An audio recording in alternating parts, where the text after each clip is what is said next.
In a village, there was a girl named Arya who was thinking about the villagers' need for laborers.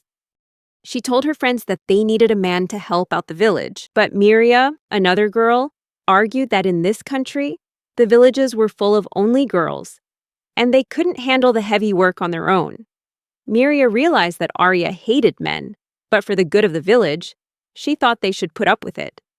A girl named Kiri wondered where they could find these men, because she was sure no one would want to come to such a remote place.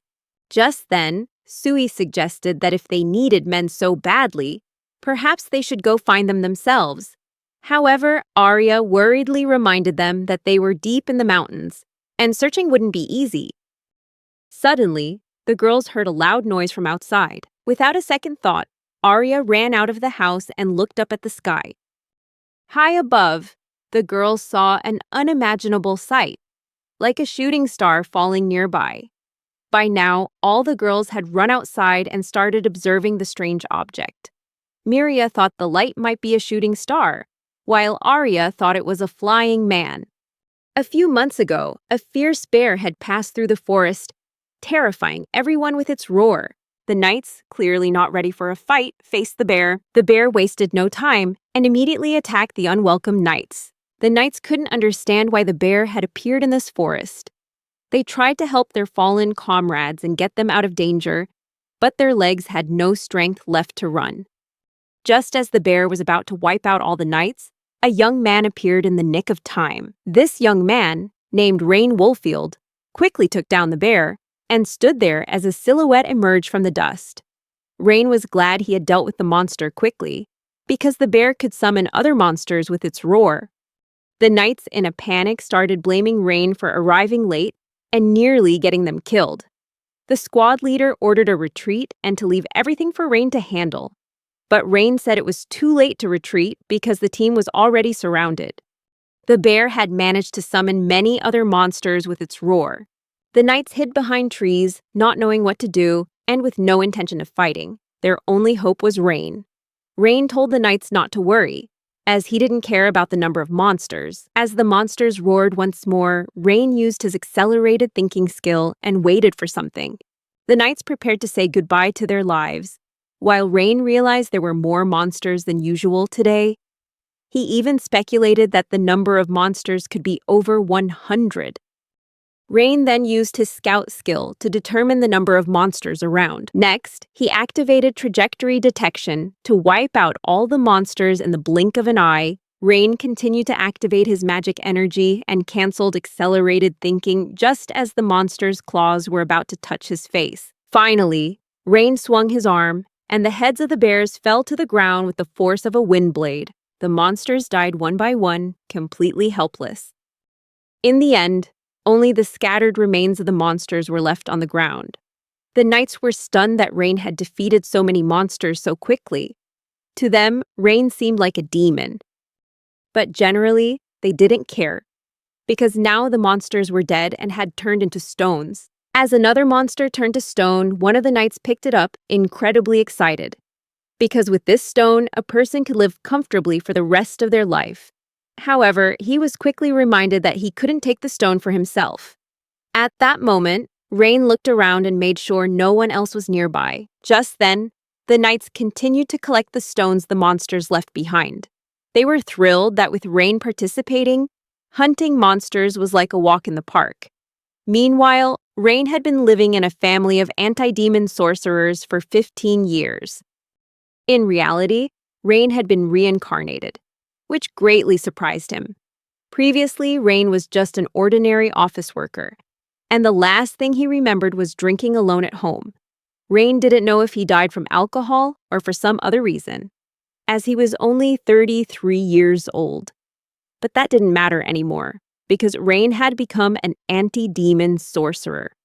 The anti-demon nobles lived near dangerous places like the demon forest or monster valleys, and were responsible for hunting monsters to protect the country. However, they were nobles in name only, as Rain had never been treated like a real noble. When Rain returned to the conference room, where everyone was waiting, he was praised for his excellent work. The steward of the border army of the Holy Kingdom was sitting and waiting, with his feet up on the table, praising Rain for killing so many monsters. He wanted to reward Rain, pointing to a money bag on the table and saying it was his reward. However, Rain quickly realized the amount in the bag wasn't enough, which angered him. The steward saw no problem and reminded Rain that he only existed thanks to the king's benevolence. He even argued that Rain was already so rich that he shouldn't complain. Rain didn't object, just said that he would be in town if anyone needed to find him. Rain went to town, thinking that he needed to earn more money. It had been a long time since Rain had returned to town. More than a month had passed. When he happened to pass by an acquaintance's house, Rain wondered if this friend was doing okay. Without much thought, Rain decided to visit that friend. The friend, named Zur, whom Rain hadn't seen in a long time, was happy to see him and started asking about Rain's situation since he hadn't been home in a while. Rain sadly replied that he was still doing everything alone. This made Zur sigh and advised Rain to tell him if he needed work, because if this continued, Rain would drive himself to an early grave. Zur knew that Rain always had to fight monsters on missions, while the cowardly knights just stood by and watched. Rain asked Zur if there were any new books, and Zur showed him some books on magic. Rain's eyes lit up. He was amazed by how wonderful and rare these books were. Zur had specifically saved these books for Rain, knowing he would love them. Rain was always fascinated by new knowledge about magic. Even so, Rain always longed for perfection, as there was still so much left to discover in ancient magic. Rain took the books and started reading right there at Zur's place. He realized that the magical language was very similar to the programming language from his old world, so he could understand it easily. Rain was completely fascinated by the books on star magic and creation magic. Meanwhile, Zur was curious about Rain's research on the curse, because he had heard that demon-fighting nobles usually don't live past the age of 40. This made him worried. Zur's words made Rain thoughtful for a moment, but Zur urgently pleaded for Rain to say something. Finally, Rain smiled and told Zur not to worry. However, Zur protested that he couldn't help but worry, since Rain was already 15 and he wouldn't realize how quickly time flies by the time he reached 40. Zur didn't understand why Rain was taking the curse so lightly. Rain hesitated for a moment, because just as Zur said, anti-demon mages usually don't live past 40 because of the curse. That was the truth. Then, Rain decided to reassure Zur that there had been progress in researching the curse. However, if there was any information left from the mage's ancestors, he would feel more at ease. Rain also noticed that Zur seemed sad today, so he asked him why. Zur admitted that he was about to leave the country. He told Rain that he had decided to go live with his grandchildren and would be closing the shop and getting rid of the books. Rain was very happy that he had bought all the books from Zur, even though it would take more than a day to transport all those books. Rain still believed that ancient magic was very useful. He waved his hand over one of the books and used the storage spell, making the book disappear quickly. This was a type of star magic that allowed Rain to transport anything he touched to another dimension. If Rain forgot what he had stored, he could use a list to see everything he had placed in storage. This magic helped him a lot, and Rain didn't know what he would do without it. This was a spell used by ancestors from an ancient civilization, so Rain thought it wasn't a good idea to use it publicly. In the end, Rain decided to quickly finish moving all the books. Once he was free to leave the city, Rain thought that even though he had mastered many ancient spells, he still couldn't solve his own curse. If there was no other way, Rain would die when he turned 40, which he absolutely did not want. He was always looking for a way to avoid that tragic fate. By the way, Rain suddenly remembered that he needed to harvest vegetables from his garden. When he arrived in front of his house, the sight before him horrified Rain. A horse-drawn carriage was parked right in the middle of his vegetable garden, and the horses were eating vegetables from his greenhouse. Furious, Rain ran up to the horses and ordered them to stop eating his vegetables, because they had no idea how hard he had worked to grow them.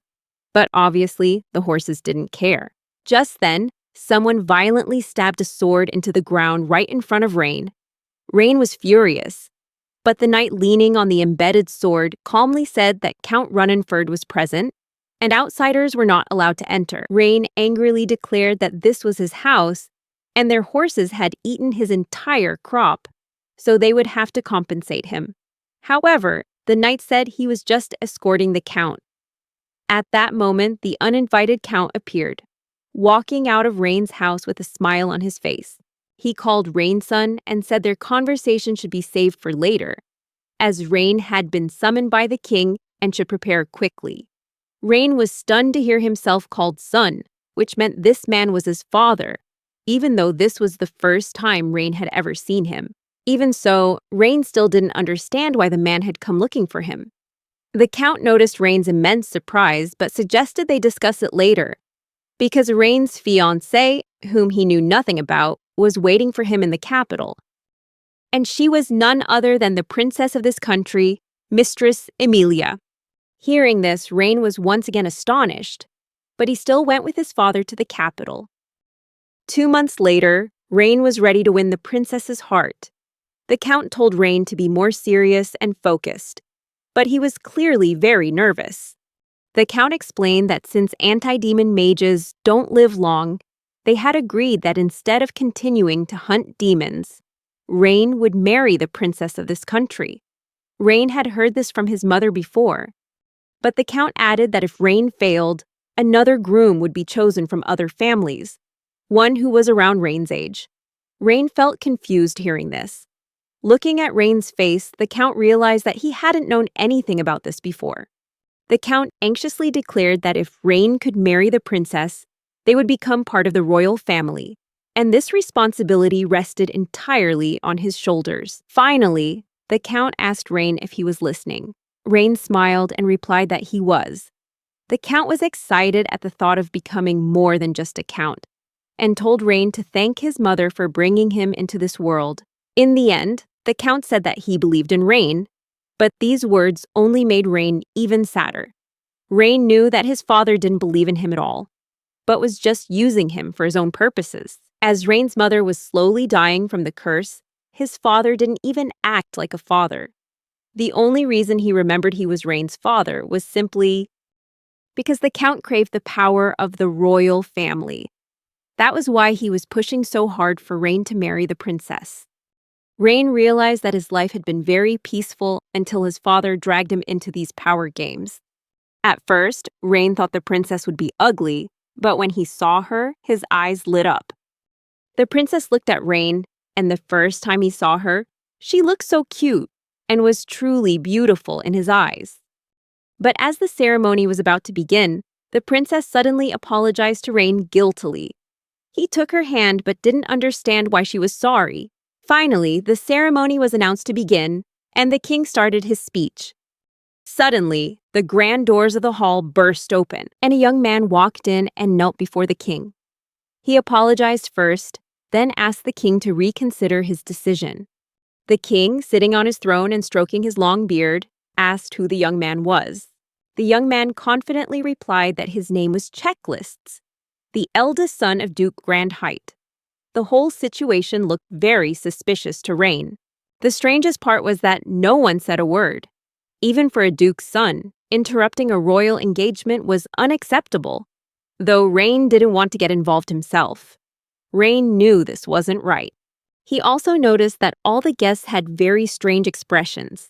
At that moment, Checklist told the king that the princess had the right to marry for love. Immediately after, the princess suddenly let go of Rain's hand and took a step back. That's when Rain realized everything. It had all been planned long ago, and everyone present, except for Rain and the count, knew what was about to happen. At this point, the king had listened to Checklists and understood his point. He decided to turn and ask Count Runenford for his opinion on the matter. The count was startled when the king addressed him. With trembling hands, the count said that the betrothal between demon-slaying mages was a tradition dating back to the first kings, that it was a sacred ceremony and should not be broken. After hearing the count, the king turned to ask for Rain's opinion. Rain knelt before the king and said that the nobles who fought demons had died long ago, and it was true that 5 years ago, Rain had taken on that role. He thought it would be best to break the engagement right now, as bigger problems could arise from it later on. The king realized that Rain was only 15 years old, and he asked him if he had been fighting demons since he was 10. Rain replied that this was absolutely correct, and that it was normal for him. However, the guests began to whisper among themselves, thinking that Rain was saying something absurd. Even elite soldiers didn't always survive in the demon forest, so they didn't believe a boy like Rain could kill demons. Noticing the doubt from the guests, the king asked Rain to explain how he dealt with demons. Although Rain didn't understand why others were so interested in this, he decided to share and give a demonstration at the same time. Rain said that he used a spell called Wind Blade. As soon as they heard this, the guests began to laugh mockingly. They laughed loudly and pointed at Rain. Even the king chuckled upon hearing about the spell. Windblade was considered a weak spell, not strong enough to kill demons, and almost everyone possessed it. But Rain didn't understand why everyone was mocking it. Rain believed that if developed properly, the Windblade spell could become many times stronger and consume less mana. At that moment, the king announced that he had made his decision to immediately annul the engagement. These words took Rain by surprise. However, the king explained that he had long wanted to abolish this tradition, which was established by the first king. He thought that dealing with demons using only a basic spell like Windblade wasn't even funny as a joke. At this point, the count realized the terrible situation and tried to say something, but was too stressed to get the words out. The knights approached and asked him to leave the party. In the end, the demon-slaying nobility was abolished, and the count and Rain were kicked out of the ceremony. The count blamed everything on Rain and disowned him. In short, he abandoned Rain. From then on, Rain became a commoner after his father threatened that he was never to see him again. Now, no matter what Rain said, nobody cared. Through this lesson, Rain realized one thing. This world is not an easy place to live. He lay carefree on the grass, realizing he had suddenly become unemployed. Rain didn't understand how he could survive in the future, as he wouldn't be able to support himself with just a small garden. There were no jobs in other countries either. And who would hire a homeless person? These unpleasant thoughts kept swirling in Rain's head. Then, Rain thought about becoming an adventurer with his demon hunting experience. However, he realized that after what had happened, they wouldn't accept him. Suddenly, Rain had a new idea. He stood up and decided to leave the country. He had thought about this before, but couldn't do it because the demon-slaying nobles were forbidden from leaving the country. But now, Rain could do whatever he wanted. Rain started to think of a plan. He realized that walking would be very difficult, and decided to try flying into the air by using a spell to compress the air at his feet, creating thrust like a rocket. After some preparation, Rain was ready with enough supplies for a few days. He protected his body with an enhancement spell and reduced air resistance with a wind defense spell. Now, Rain was completely confident that everything would be fine. Without hesitation, he began to execute his plan. In the blink of an eye, Rain shot into the sky like a bullet, even touching space for a few seconds. Rain considered this a great success because he had found a way to travel quickly. He could go anywhere he wanted with a jump like that. The only remaining problem was that he didn't know where he was going. However, as he began to fall, Rain realized he hadn't thought about how to land. He floated in the air, cursing himself for not considering that he could fall from this height. But the more important thing was to find a safe place to land. He flew over populated areas and realized he couldn't land there. Rain realized he needed to find a forest or a mountain to land in. He tried to use wind magic to change his direction, but realized he was falling too fast and couldn't control it. In this situation, Rain understood that main characters usually muster all their willpower to act, but he didn't want to die at all. Finally, Rain landed in a forest. The very same forest that Arya and her friends had seen when Rain flew by. The group of girls felt they needed to go into the forest to check what had fallen. Arya wanted to go alone, but the other girls wouldn't let her go by herself because it was too dangerous. Finally, one of the girls sitting in a tree spotted what they were looking for. Arya was delighted with this news and asked where they should go. She received the answer that they should go to the demon forest where Rain was. As the girls walked through the forest and saw the massive destruction, they wondered if it was dangerous. After all, if someone had caused so much damage to the forest, the monsters might go berserk. Arya thought the girls were right and suggested returning to the village to plan a defense. But suddenly, Sui called out to Arya and pointed ahead. Arya went over to ask what was wrong, and Sui replied that someone was lying over there. Just then, Rain woke up and realized he was still alive. He was lucky he'd used a body enhancement spell. Otherwise, he probably would have died. However, his head was still spinning and he couldn't get up.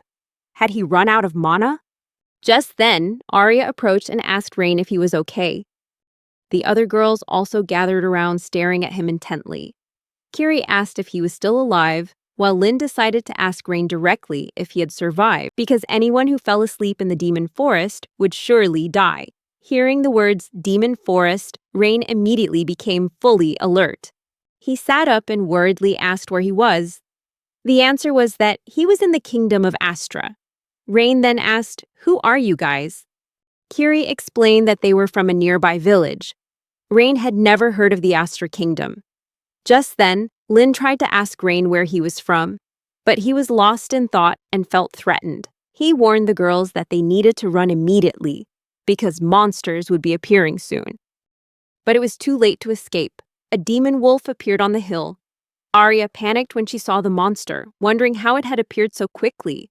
Miria yelled that they had to leave right away, because a whole pack of demon wolves was coming. Rain decided to use a scout spell and realized that he and the girls were surrounded by too many monsters. Rain realized that with his current mana level, he only had enough strength to use Windblade once, and wouldn't have the energy for anything more. At that moment, Arya angrily asked Rain what he was doing and told him he had to run away immediately. But Rain insisted that he would clear a path so everyone could escape. Arya disagreed, arguing that Rain couldn't handle the monsters alone. However, Rain had no intention of discussing it further. He simply told everyone to get on the ground if they didn't want to die. Although the girls started asking questions, when Rain ordered them to get down, they obeyed without hesitation. Finally, Rain began to chant the spell Windblade, and in the blink of an eye, all the surrounding demon wolves were defeated. Exhausted, Rain had to be dragged back to the village by the girls. Kiri was incredibly impressed with Rain, even as she was dragging him, because he had single-handedly defeated so many demon wolves. Arya, who was dragging Rain by his other leg, added that he had passed out right after defeating the monsters. However, Kiri couldn't believe Arya's wish had actually come true.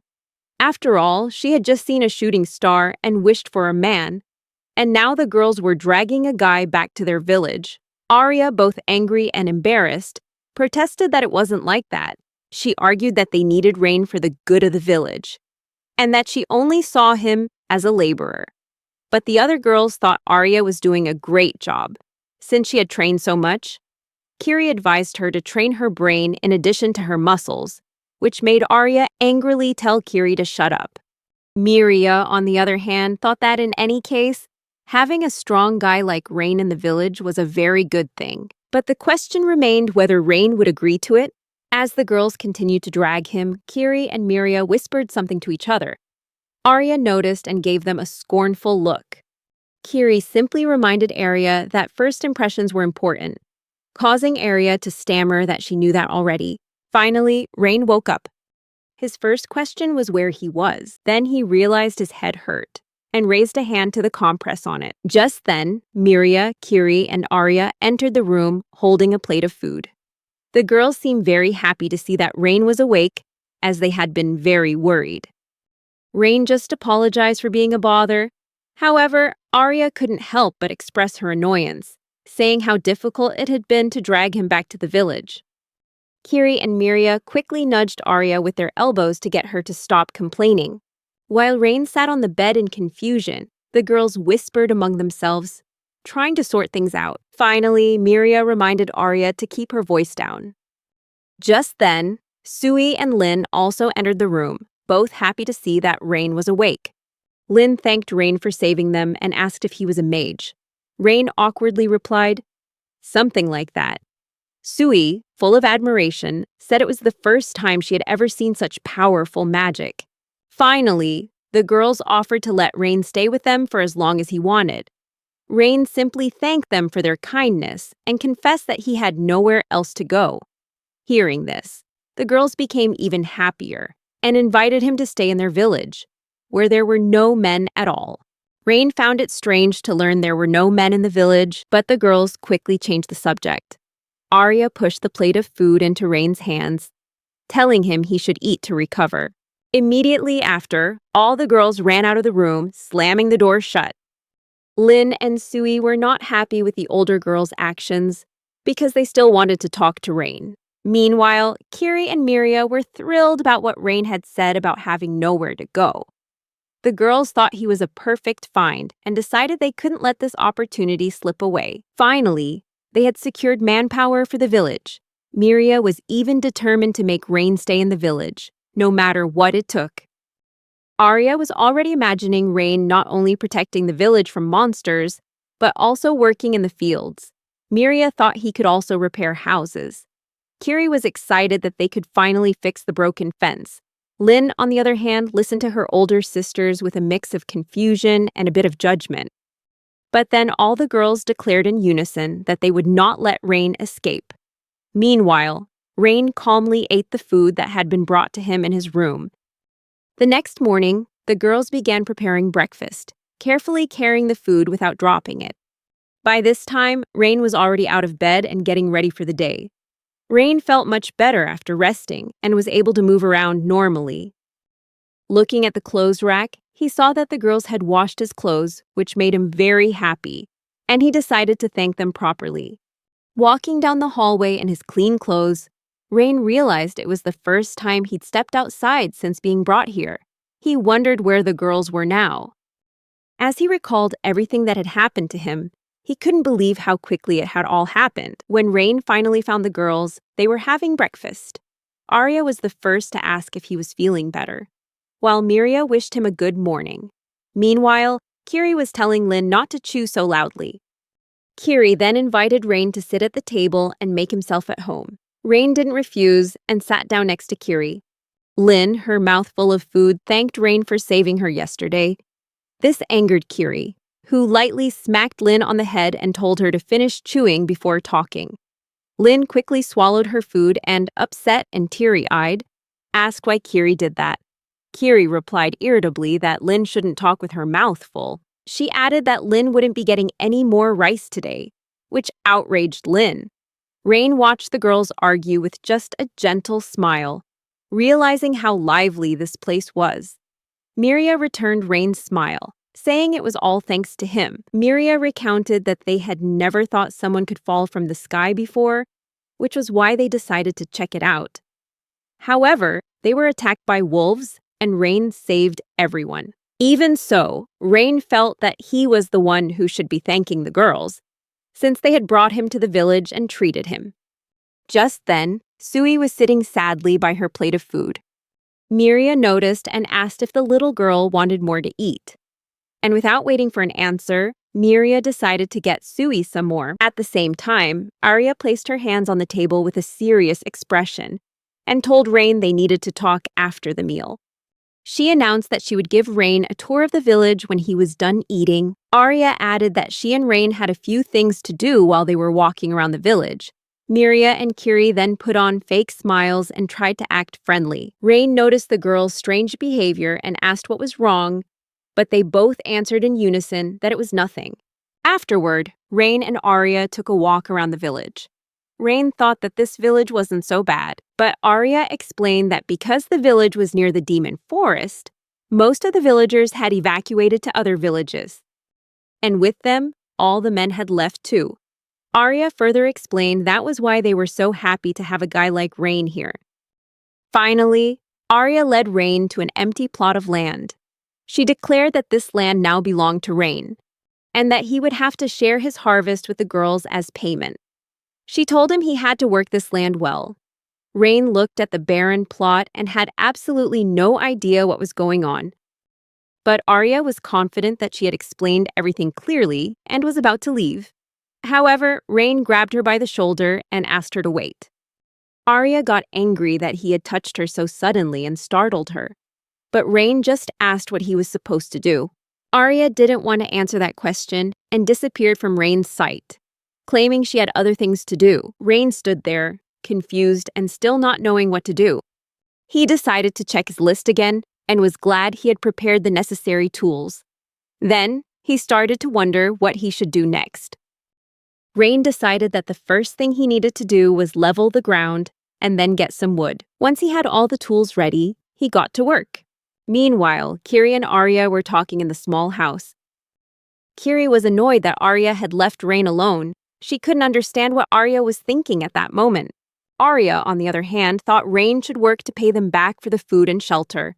However, Kiri was sure that Rain couldn't handle that job easily on his own, and that it would probably take a very long time.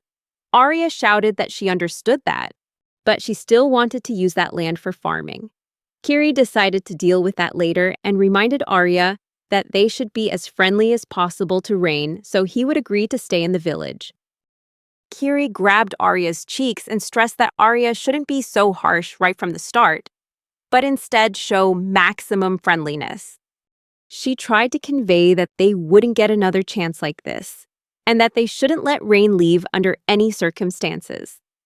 Finally, Arya couldn't take it anymore, and with a choked voice she yelled, asking Kiri what she was supposed to do, since Kiri knew she was afraid of men.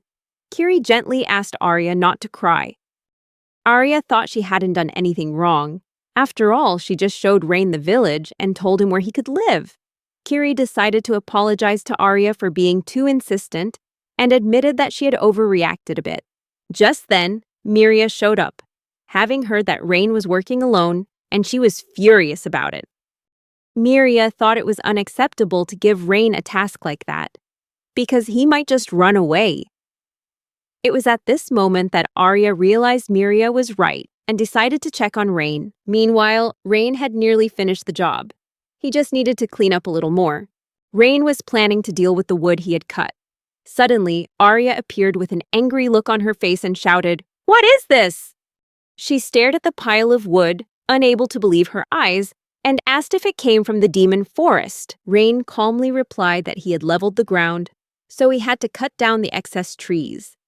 He thought these trees were of no use to the girls. However, Arya was more concerned about what Rain was thinking, cutting down so many trees. Rain didn't understand why Arya was so angry, since she had told him to make the land livable. Arya, furious, retorted that he shouldn't have overdone it to this extent. Arya was distraught, because she knew that if they caused this much damage to the demon forest, the monsters would definitely attack the village. She was convinced they would face a whole horde of attacking monsters, so she decided she had to go back and warn everyone about the attack. Rain at this point told Arya not to worry so much, but Arya, filled with rage, shot back that he would never understand how serious this was and told him to stop talking nonsense. Finally, with a sigh, Arya told Rain to stay behind and prepare their defenses while she went to gather everyone. As Arya ran off, Rain started to think about what he should do next. He realized the biggest problem was not knowing exactly where the monsters would attack from. Then he thought about building a wall around the village, but immediately realized he wouldn't be strong enough to fend off the monsters' attack. Suddenly, he had a brilliant idea. Just then, Arya ran back and told everyone that Rain had cut down trees from the demon forest. Everyone was shocked, and Arya apologized to everyone, saying the responsibility was hers. However, Lynn slammed her hand on the table and declared that it wasn't Arya's fault, but she also didn't know what they should do now. Sue noticed Lynn's anxiety and went over to comfort her. Meanwhile, Miria thought that even though Rain was very strong, if he failed, the entire village would be destroyed. The girls didn't know what to do in this situation. Arya said they had no other choice, and suggested that they should go to Rain and protect the village from the monsters together. And that's exactly what the girls decided to do. They headed to the place where Rain was waiting for them. Arya could feel that the monsters were getting close, while Miria was worried about their numbers. Suddenly, Lynn screamed and pointed in one direction. She was pointing at a giant hole that had appeared right in front of the girls. Arya was stunned to see the hole because it had never been there before. She guessed that the hole was made by a demon when it came out of the forest. Just then, the roar of the monsters echoed, and the girls realized that Rain had started fighting, so they rushed to help him. After a while, the girls found Rain standing on a cliff. They were very surprised to see him. Rain heard the girls' voices and turned around, warning them to be careful because the situation was very dangerous. On the other side of the ground, a horde of monsters had gathered. Kiri started to panic, not knowing what to do with an entire army of monsters in front of them. Lin, though standing next to Kiri and also very scared, tried to reassure Kiri not to worry. Rain asked the girls to wait a moment and said that he was almost done. In Rain's hand was a bow, but there were no arrows, which confused the girls. However, Rain knew that when he drew the bowstring, the wind arrows were weak at long range, but became stronger when the enemy was closer. This caused a range of damage levels from weak to great. At that moment, Rain began to use his magic. Rain added a spell called Windblade to the arrow. Arya looked at the scene before her, not understanding what was happening. A powerful wind suddenly gathered around Rain, and finally, an arrow materialized on the bow. Rain aimed straight at the monsters without hesitation, firing the arrow with incredible speed and force. Meanwhile, the demon fox monsters still hadn't noticed anything and continued to run towards Rain without any fear. But as the arrow pierced the first wolf, Rain shouted, "Arrow of the wind!" Immediately, powerful blades of wind began to appear. The impossible happened. The single arrow flew from one wolf to another, destroying them one by one. The girls were both amazed and excited as they witnessed this scene. But suddenly, a magic stone flew and hit Lin on the head. The girls quickly realized these were magic stones dropped by the defeated demons. They understood that with just this amount of stones, they could live comfortably for many years. At that moment, everyone realized that Rain had truly defeated the entire horde of demons by himself. Rain looked at his bow and realized he had overdone it, as he shouldn't have needed a bow for this. Just then, Arya ran up to Rain, who was standing on the edge of the hole, and said they had seen a similar hole on their way here. Arya guessed that maybe the monsters were still nearby. But Rain explained that he was the one who had created these holes with his earth control skill. Rain figured they still needed wood, and it would be difficult to constantly fight off monster attacks, which is why he had created a moat surrounding the entire village. Rain said that this way, they would no longer have to worry about where the monsters would attack from. Arya then asked what would happen if the monsters simply jumped over the moat. Rain explained that he had made a narrower section of the moat at a certain spot so the monsters could jump across, and they would only need to defend that single spot to protect the village. Miria, standing there with an armful of magic stones, was overjoyed to see the problem solved. She thought the moat would be a huge help, and she began to thank Rain for saving them once again.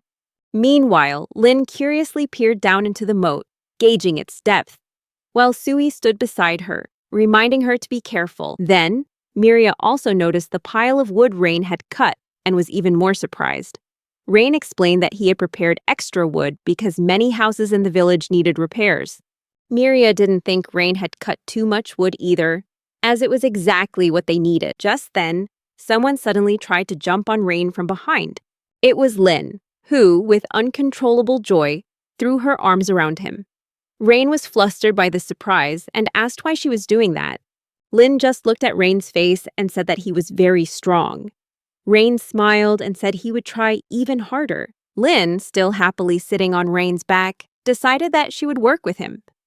While Lin was clinging tightly to Rain, Arya stood to the side, lost in thought. She tried to understand everything Rain had done and realized he was able to do these things by controlling the earth. However, she began to wonder just how much power was needed to do that. Arya felt that Rain was surely the savior of their village. Meanwhile, Rain was asking Lin to get off his back, but she stubbornly refused. Sui, standing nearby, also wanted Rain to carry her. When Lin finally agreed to get off Rain's back, he saw Arya with a thoughtful expression on her face. and walked over to ask if something was wrong. Arya just replied with a hint of annoyance that he had made a huge mess here. However, Lynn disagreed and stood up for Rain, insisting that he was only saving them. But Rain thought it was all his fault. Arya, though a little irritated, said she was glad Rain realized that. She declared she would forgive him this time, but if Rain did something similar again, she wouldn't let him off so easily. Rain didn't want to argue with anyone, so he just promised to be more careful from now on. Meanwhile, the others teased Arya for being so strict, which made her smile. She decided to stop talking and invited Rain to her home. At that moment, Rain realized he would have to stay in this village for a while. As they were still standing near the cliff, Arya asked Rain what they should do with the magic stones the monsters left behind. If they left them, they would be eaten by other monsters. Rain decided to collect the stones and take them home. Miria seemed more excited than the others when it came to collecting magic stones. But then Lynn asked the important question. How do we get to the other side? There was no bridge, but that was no problem for Rain. He used his earth manipulation skill, forcing the ground to come together and form a temporary bridge. The girls were stunned to see Rain create a bridge in the blink of an eye. Lynn was the most excited of all and realized that magic truly was a miracle. She ran after Rain and asked him to teach her magic. However, Rain refused, saying it was too soon for her to practice. Rain understood that not everyone could master magic, which is why there was always a strict selection process before training began. He figured this country was no exception. However, Lynn was persistent. With tears welling up in her eyes, she begged Rain to teach her magic, but he still firmly refused. Even later that evening, when everyone gathered for dinner, Lynn asked Rain to teach her magic and promised she would do anything he wanted.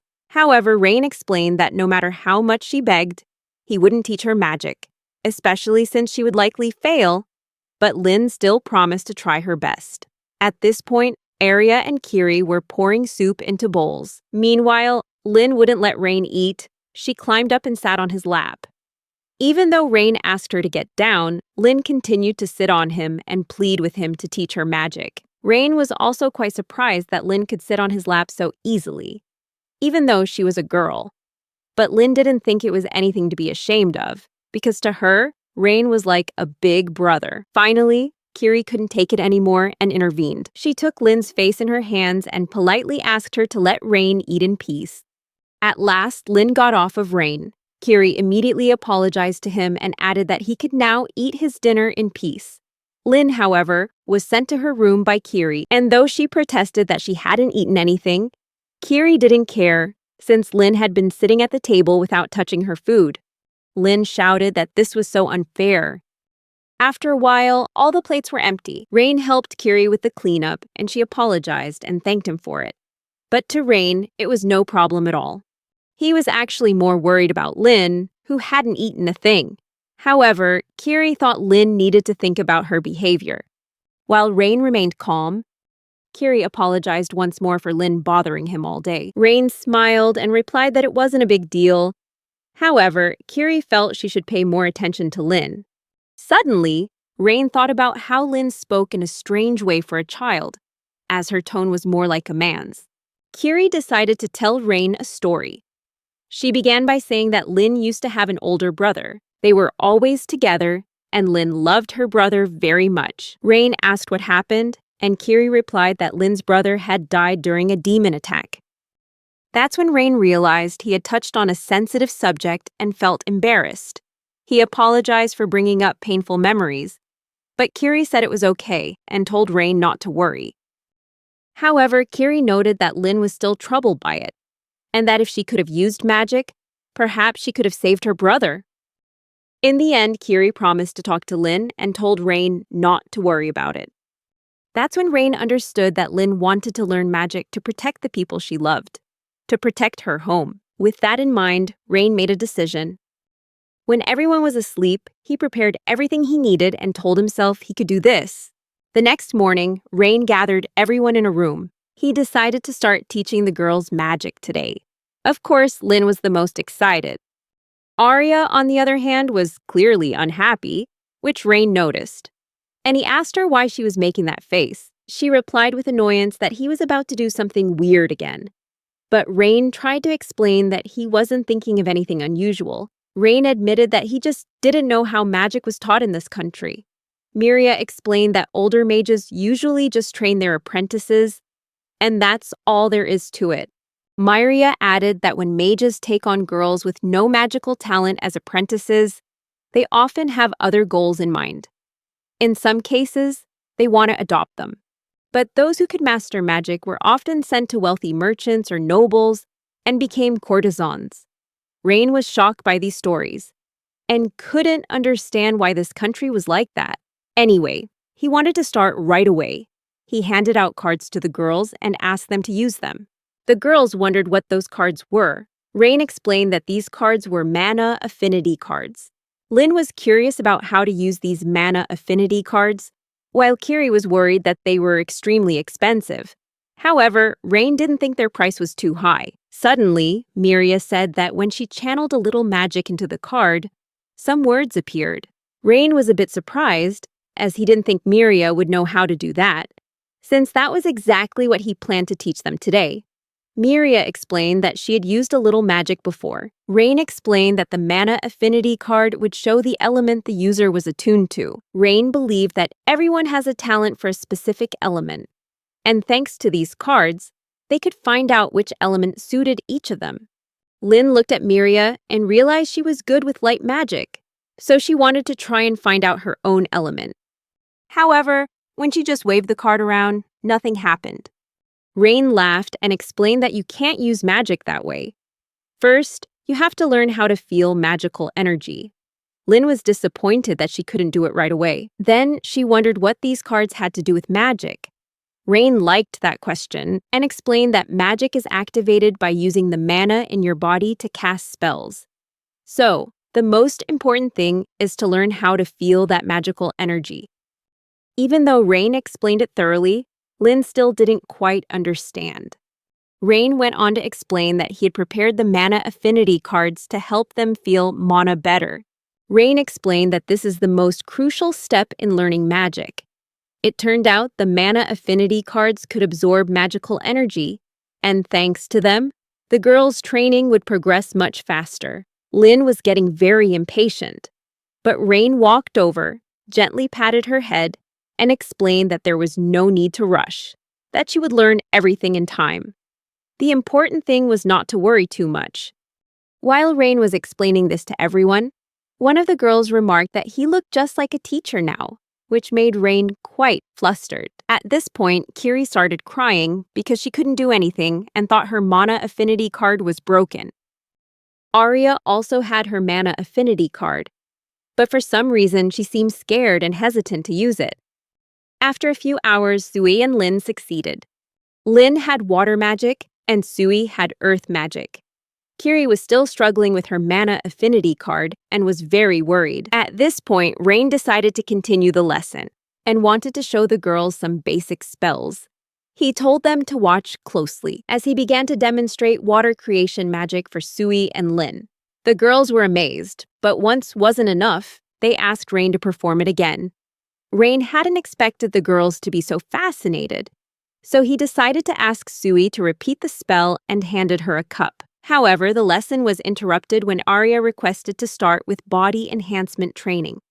Hearing this, Rain asked Arya if she knew about magic, and she replied that she knew quite a bit, but she thought they should start with body enhancement training. Rain agreed that it was logical, but he thought it was better to start with elemental magic first, because without reaching a certain level in magic, you can't use body enhancement effectively.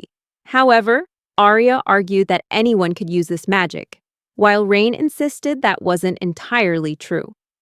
Rain explained that it's very rare to use magic without an affinity for that element. Then, with her head lowered, Arya asked if that meant that even with magical power, she still couldn't use enhancement magic. Rain explained that it's possible to use it, but you won't be able to develop it without an affinity for an element. Therefore, it's better to focus on each person's own elemental magic. After hearing that, Arya just fell silent and started to walk away. Rain asked her if something was wrong, but she just replied that she was going outside to get some fresh air. Rain watched Arya go and guessed that maybe she didn't like his way of teaching magic. He decided he should apologize to Arya and asked Sui and Lin to wait for him for a moment. But just then, Kiri whispered in Rain's ear that he hadn't done anything wrong, and that Arya was actually very grateful that he had decided to teach them magic. Kiri told Rain to leave everything to her and advised him to focus on teaching Lin and Sui well. Rain followed her advice, but Lin was still struggling. No matter how hard she tried, the water wouldn't move at all. Rain told her not to rush and turned to look at Sui, realizing that she hadn't managed to do anything either. Sui wanted to try her best if Lin succeeded, but Rain explained that it wasn't necessary to follow in Lin's footsteps. Just then, Kiri and Arya returned to the room. Arya approached Rain and politely asked him to teach her magic. Lin playfully declared that Arya would no longer be able to catch up to them, but Arya firmly stated that they'd see who would have to do the catching up. In that situation, Rain decided to give it another try.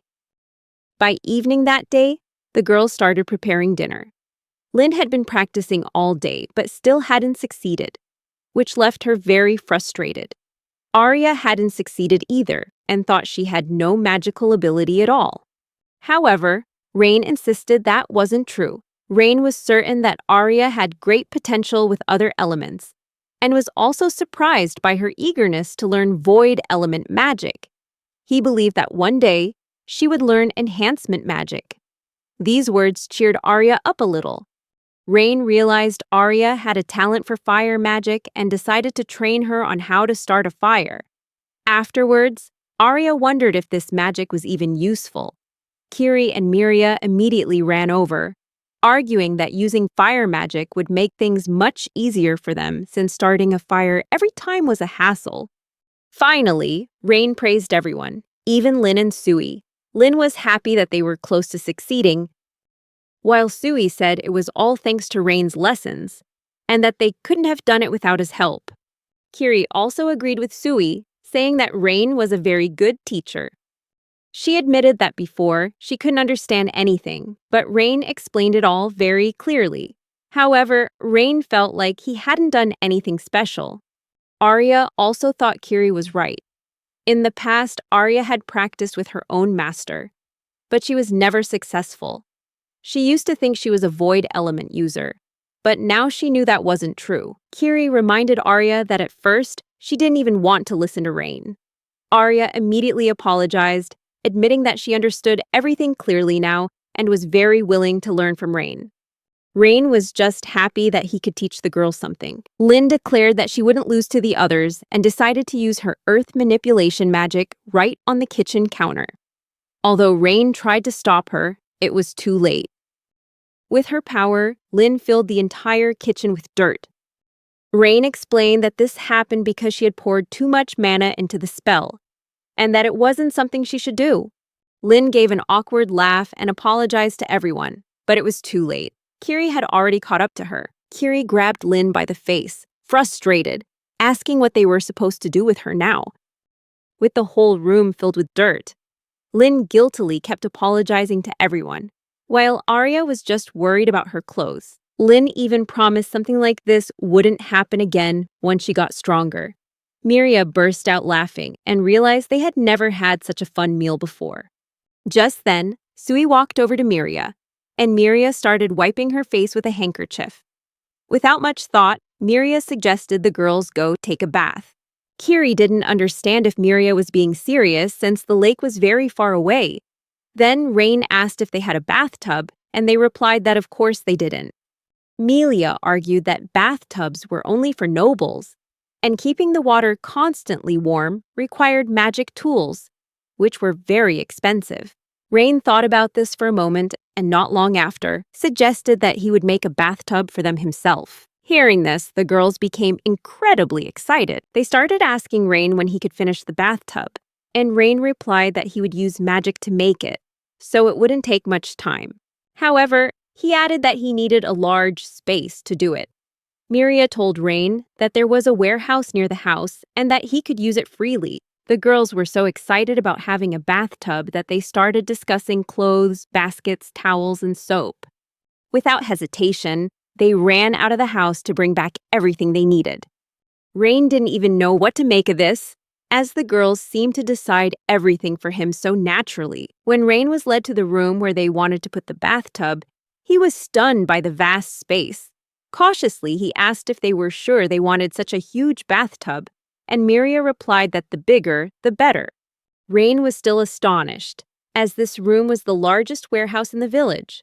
But Miria argued that they wouldn't be using it for anything else. Arya had always dreamed of having a bathtub right next to the house. Miria was also thrilled that they would finally have one. Kiri wanted to be able to swim, so she asked Rain to make the tub really deep. Arya requested a shower and tiled floors to make it look stylish. Lin asked Rain to make a lion statue with hot water flowing from its mouth, and Sui wanted a place to slide down. The girls had very high expectations for Rain and hoped he would do a good job.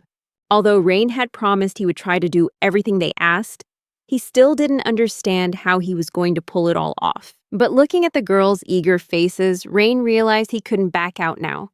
He couldn't let the girls down. First, Rain decided to tackle the earth problem. He realized that such a large warehouse would require a lot of earth, so he used a spell to create earth and expand the area. Lin watched what was happening and was amazed by Rain's control over the earth.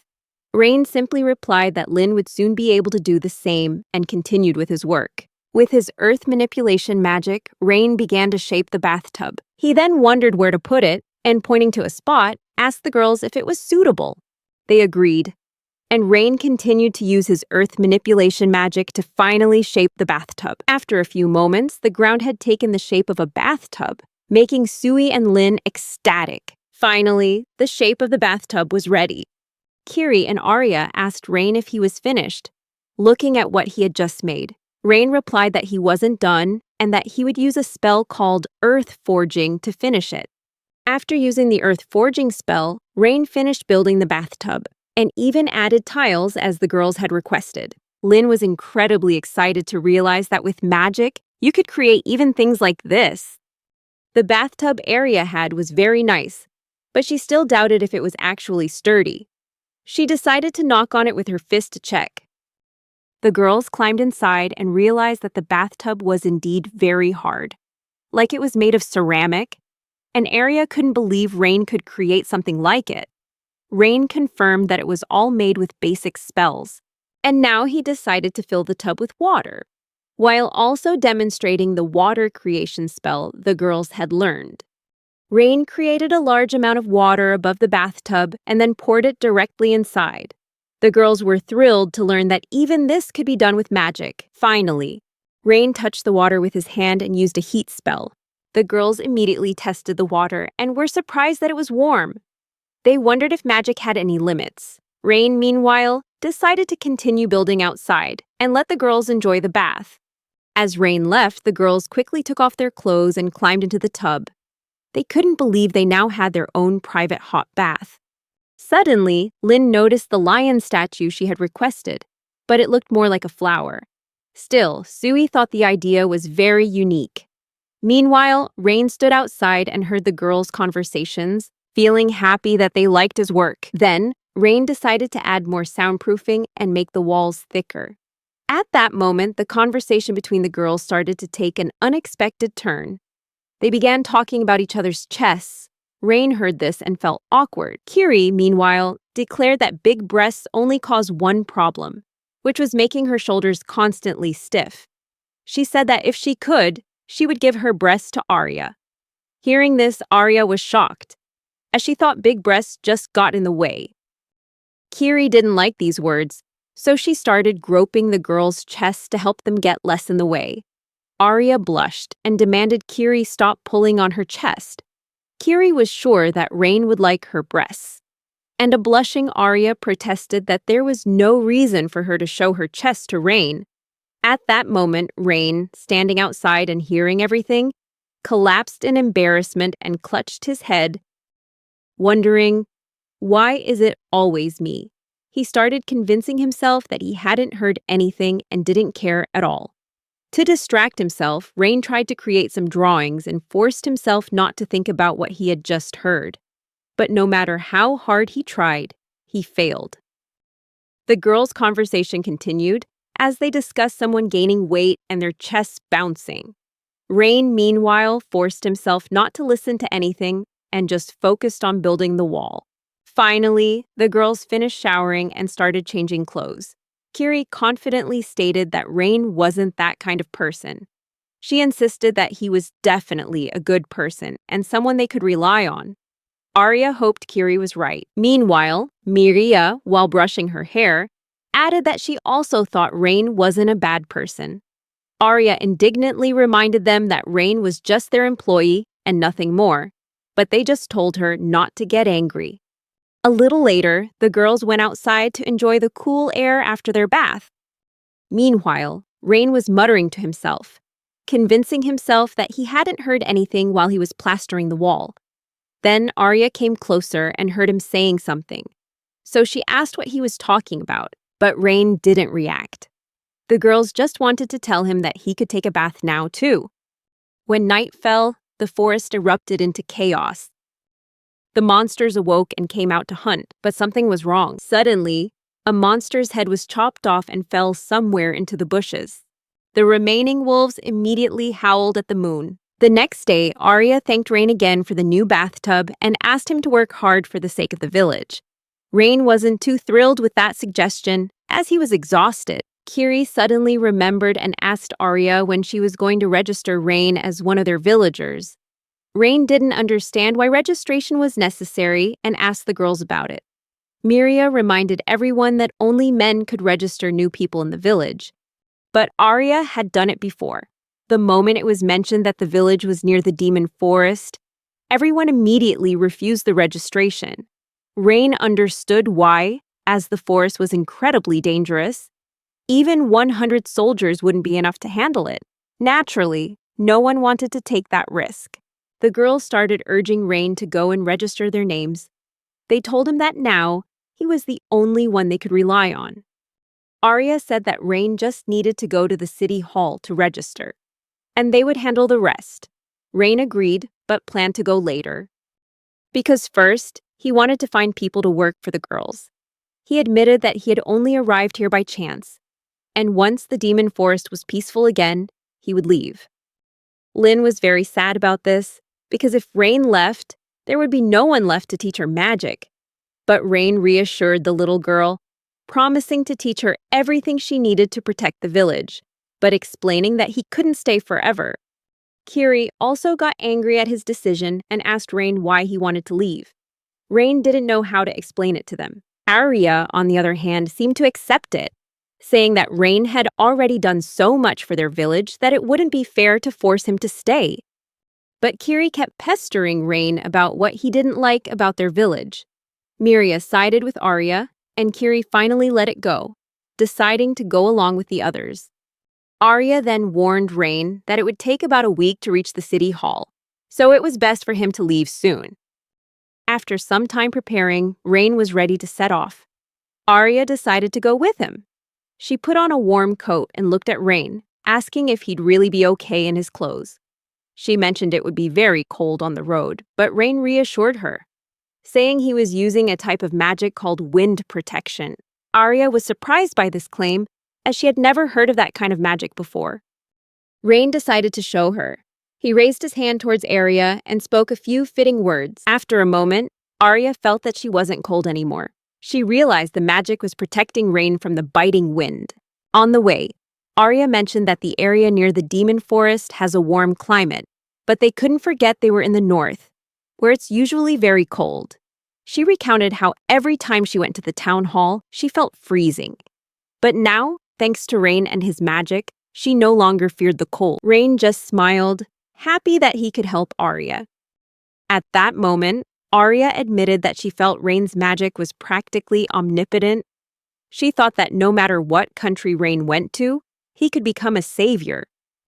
But with his head bowed, he realized that things used to be very different. He told Arya how he was often ridiculed for his magic, and never once received any thanks. Rain also confessed that he only ended up here because he was kicked out of his home, and now he has nowhere else to go. Hearing this, Arya was quite surprised. She suddenly realized that Rain was a lot like her. In this country, a person's status depends on their magical ability. And if you don't have magic, you aren't even treated like a human being. When she was young, Arya was summoned to her father's office. He had heard that Arya couldn't learn magic despite trying with the most famous royal mages.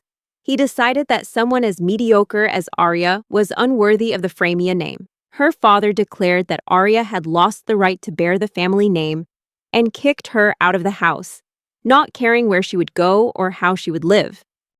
After hearing Arya's story, Rain's eyes filled with sympathy, but Arya asserted that this village had become Rain's home, and all the girls were members of his family. Rain now understood Arya and was even a little envious of her. She added that Rain could stay in their village forever. However, just then, Rain cut her off and told her to be quiet. He saw monsters up ahead and immediately warned Arya. Arya didn't understand why the monsters were appearing, since they never left the demon forest without a reason.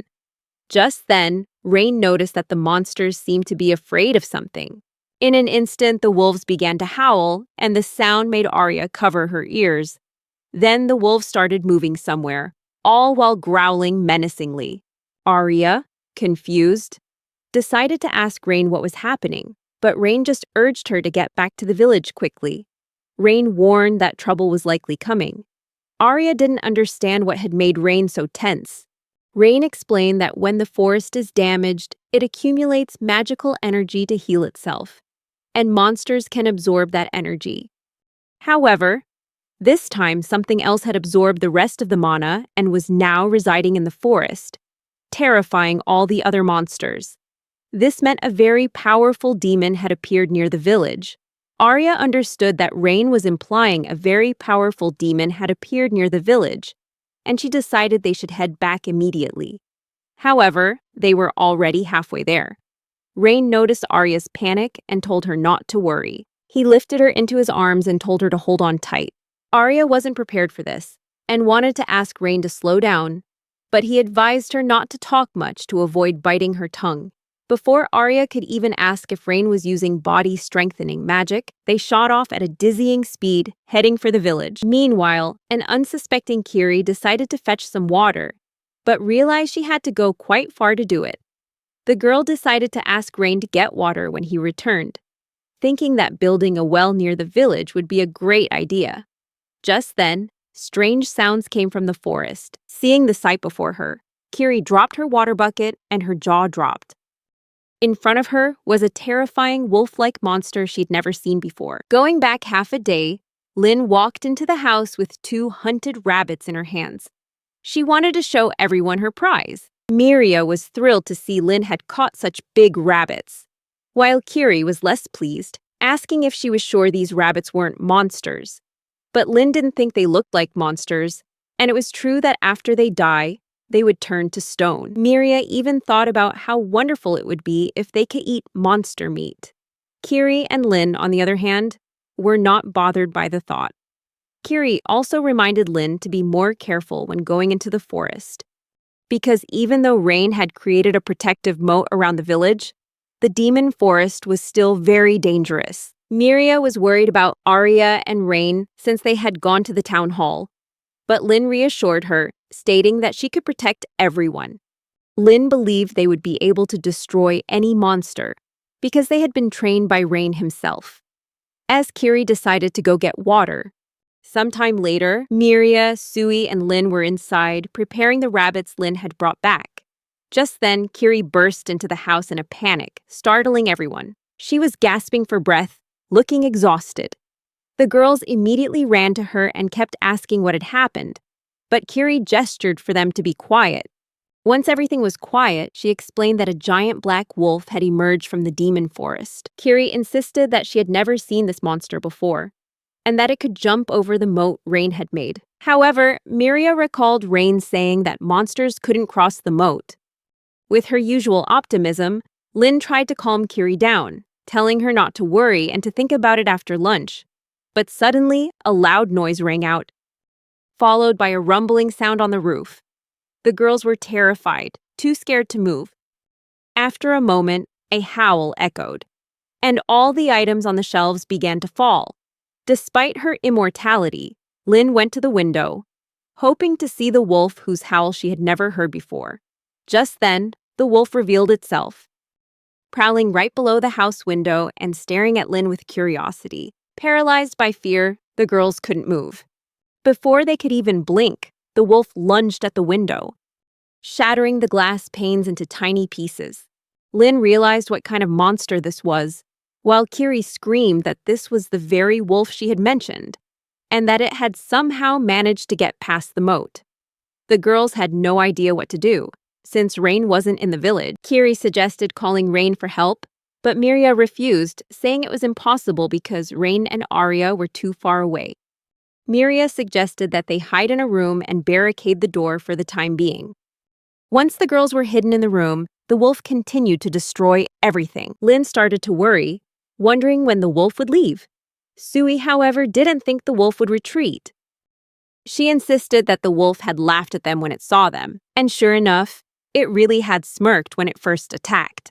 Lynn began to wonder if they could defeat the wolf the way her brother, Rain, had, but Kiri told Lynn to stop thinking like that and to focus instead on how to survive until Rain returned. Just then, Miria said she remembered something important. She claimed that Rain had left them special artifacts for a situation just like this. Everyone was thrilled at this news, praising Rain for his thoughtfulness. Lynn immediately asked where the artifacts were, and Miria replied that they were in Rain's room. At this, Lynn cheerfully suggested they hurry, get the artifacts, and defeat the monster. Without hesitation, all the girls ran into Rain's room and started searching for the artifacts Miria had mentioned. Kiri said worriedly that they needed to find the artifacts as soon as possible and asked Miria, who was standing by the door, to come inside and help them search. But Miria had other plans. She stepped out of the room and locked the door from the outside. The girls inside realized what was happening and immediately demanded she open it. However, Miria just told them to stay inside and not to come out until everything was quiet.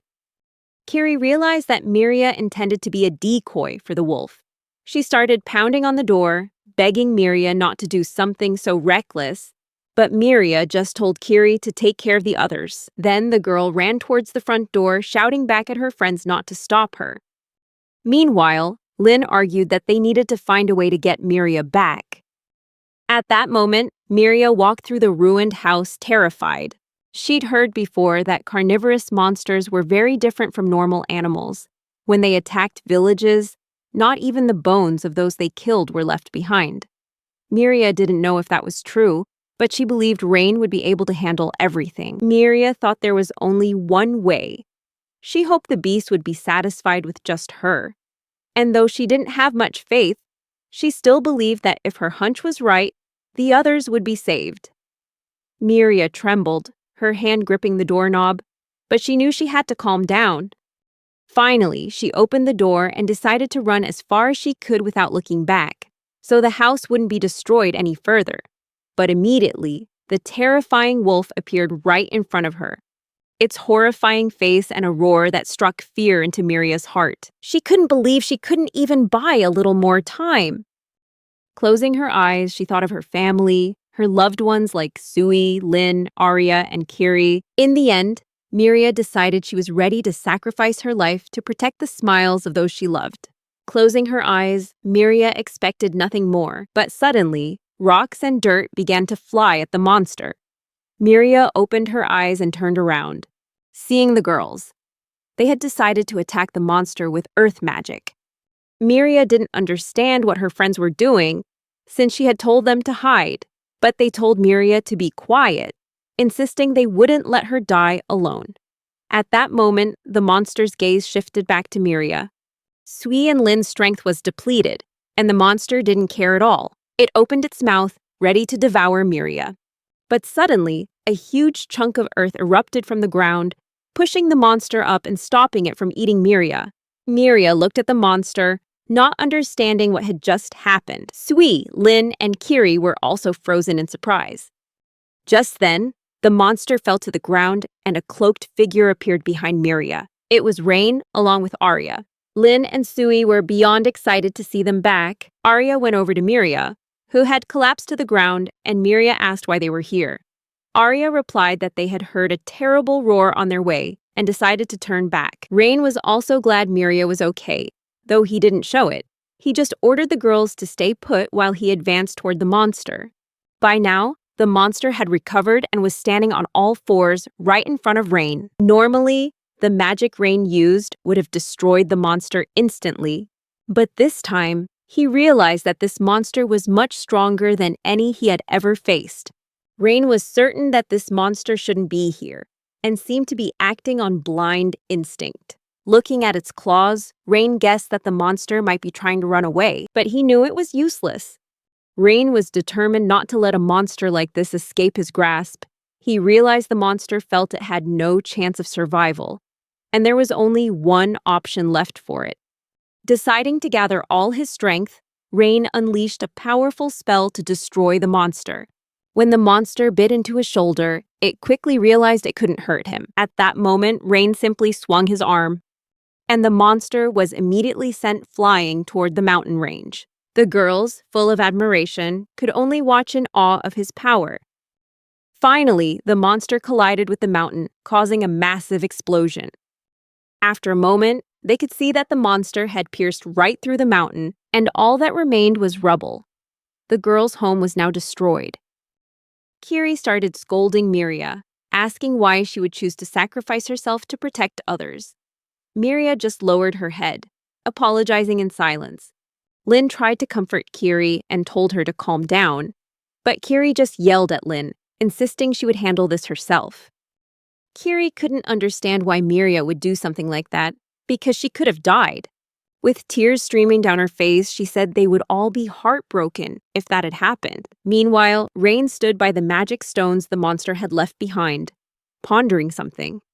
Arya approached him, asking why he was just standing there and if something was wrong. Rain hadn't expected Arya's approach, which startled him. She didn't understand why he looked so sad, even though he had just saved everyone. But Rain remained silent. Arya called out to him again, and decided to call over the other girls, who had just been through a terrifying moment. They all came over and started thanking him for his help, even hugging him. But Rain chose to apologize instead. He felt guilty for putting them in a dangerous situation and thought he shouldn't have left the village unprotected. He thought that when it came down to it, it was all his fault. However, the girls didn't understand why Rain had to apologize, since he was the one who saved them. Arya stepped forward and took his hand, and asked him to lift his head. When Rain did, she told him that this wasn't his fault. Arya argued that she was the one who dragged him to town, so the responsibility was hers. She insisted that thanks to Rain, no one was hurt, because he was the one who defeated the monster. Finally, Arya sincerely thanked Rain from the bottom of her heart for saving them. Lin and Sui both agreed with Arya. As they felt that Rain had truly helped them many times, Arya then went on to say that she wanted to apologize. She admitted that until now, she hadn't fully trusted Rain and had treated him unfairly. Although Kiri and Miria tried to object, Arya insisted that it was the truth. She confessed that at first, she only wanted to use Rain for the village's benefit. Every day she worried that Rain might leave, since he had no reason to stay in their village. However, Rain not only stayed but also helped the girls so much. Arya said with tear-filled eyes that despite her selfishness, Rain continued to help their village. She choked out a confession that Rain was a very good person, as she wiped away her tears. Finally, Arya gathered all her courage and sincerely apologized to Rain. Arya then added that she had a request, which was for Rain to stay in the village and become a part of their family. Rain, however, decided that he needed to go to the town hall first. The boy also sadly remembered that he would need to repair the damaged house tomorrow. Rain also planned to think about a new defense plan against demons, but he suggested that everyone should rest for the night. When Arya noticed Rain's face was as red as a tomato, she curiously asked about it. Rain, though uncomfortable, retorted irritably that his face wasn't red at all. That night, The girls and Rain slept together in the ruined house. At one point, Rain wondered why all the girls were sleeping in the same room as him. Miria explained that it was because of the attack, and only Rain's room was still intact. With the rain falling outside, no one wanted to sleep anywhere else. Lin and Sui were also sleeping with Rain, and he didn't want to wake them. However, Rain felt uncomfortable with the situation and realized he needed to rebuild the house as soon as possible. After the demon attack, their food supply was nearly depleted and wouldn't last long. Still, Kiri optimistically noted that at least they had some food left. As for Arya, she was craving a good meal after all the recent stress. Kiri told Arya not to be sad, because the worst thing wasn't the lack of food, but that their house was now just a pile of rubble. Arya got angry, thinking she should ask Rain to rebuild the house, since they couldn't live in a ruin like that. However, Kiri wondered how Rain could possibly rebuild everything, as it would take a very long time. She also thought it didn't feel right to ask for his help again, especially since they still had to throw him a welcome party. Suddenly, the ground beneath the girls' feet began to shake, making them think it was an earthquake. Just then, Miria walked into the room and asked Arya and Kiri what was happening. Arya replied that they should get out of the house because it could be very dangerous inside. When the girls ran outside, they were shocked by what they saw. A magnificent mansion stood before their eyes. Without a second thought, the girls headed for the door of this splendid house. Arya was certain this was Rain's doing, while Miria was no longer surprised by anything since they had met him. Kiri just stood there, stunned. Finally, Arya opened the door and stepped inside. Immediately, she asked if Rain was there. Only silence answered, but what they saw inside left the girls speechless once again. The inside of the house was absolutely beautiful. Just then, Rain's voice came from behind the girls. He apologized, understanding they must be very surprised. Arya turned around to see Rain standing there with Sui and Lin. Rain began to explain that staying in a house nearly destroyed by monsters was very dangerous, and furthermore, they didn't know when they might be attacked again. So he had decided to rebuild the house right away.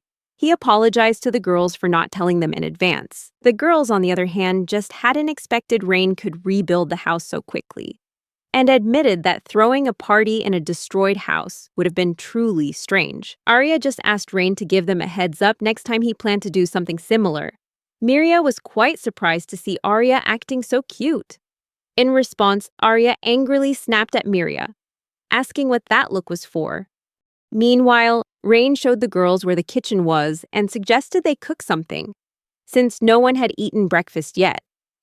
When the girls entered the kitchen, they were even more surprised. They couldn't believe their eyes. The kitchen was incredible. The girls even thought that with a kitchen like this, they would be able to eat delicious meals every single day. A little while later, everyone had finished eating, and their plates were empty. Rain told the girls the whole story of what had happened to him right before he arrived at the village.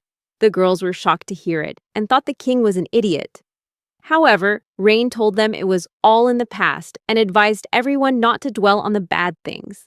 Kiri grew furious hearing how unfairly Rain had been treated and declared she would destroy the country he came from. Rain quickly urged everyone to calm down. Arya pointed out that every country has bad people, and their own village was no exception. Arya confessed that she had been very rude and apologized to Rain once more. At some point, Rain felt the atmosphere grow heavy. Suddenly, Arya broke the silence and asked Rain if all this meant he had come to another country to start a new life. She thought that if that were the case, Rain could stay and live in their village. Rain told Arya not to worry. He admitted that he really liked their village. After all, everyone in his old country just looked for excuses to slander him, with the exception of a single person who was genuinely kind to him. However, the girls had accepted him as part of their family. The boy said that was enough to make him happy, just as long as they could eat good food and laugh together. But before Rain could finish, Kiri lunged at him, tears streaming down her face. She hugged him tightly to her chest, feeling sorry for everything he'd been through, and told him it was okay to cry. But all Rain could feel was pain, and he couldn't breathe. Just then, he remembered there was something else he wanted to ask the girls. He was curious why there were only girls left in the village. The question took the girls by surprise. They looked at each other for a moment and then decided to tell him. The girls explained that more than half of the men in the village had died during the demon attack. The remaining villagers, fearing another attack, decided to leave. That's when the tragedy occurred. Some of the men plotted to steal the village's food supply and escape in the middle of the night. Arya explained that was why she couldn't trust Rain right away. Rain understood, saying anyone would be cautious with a stranger.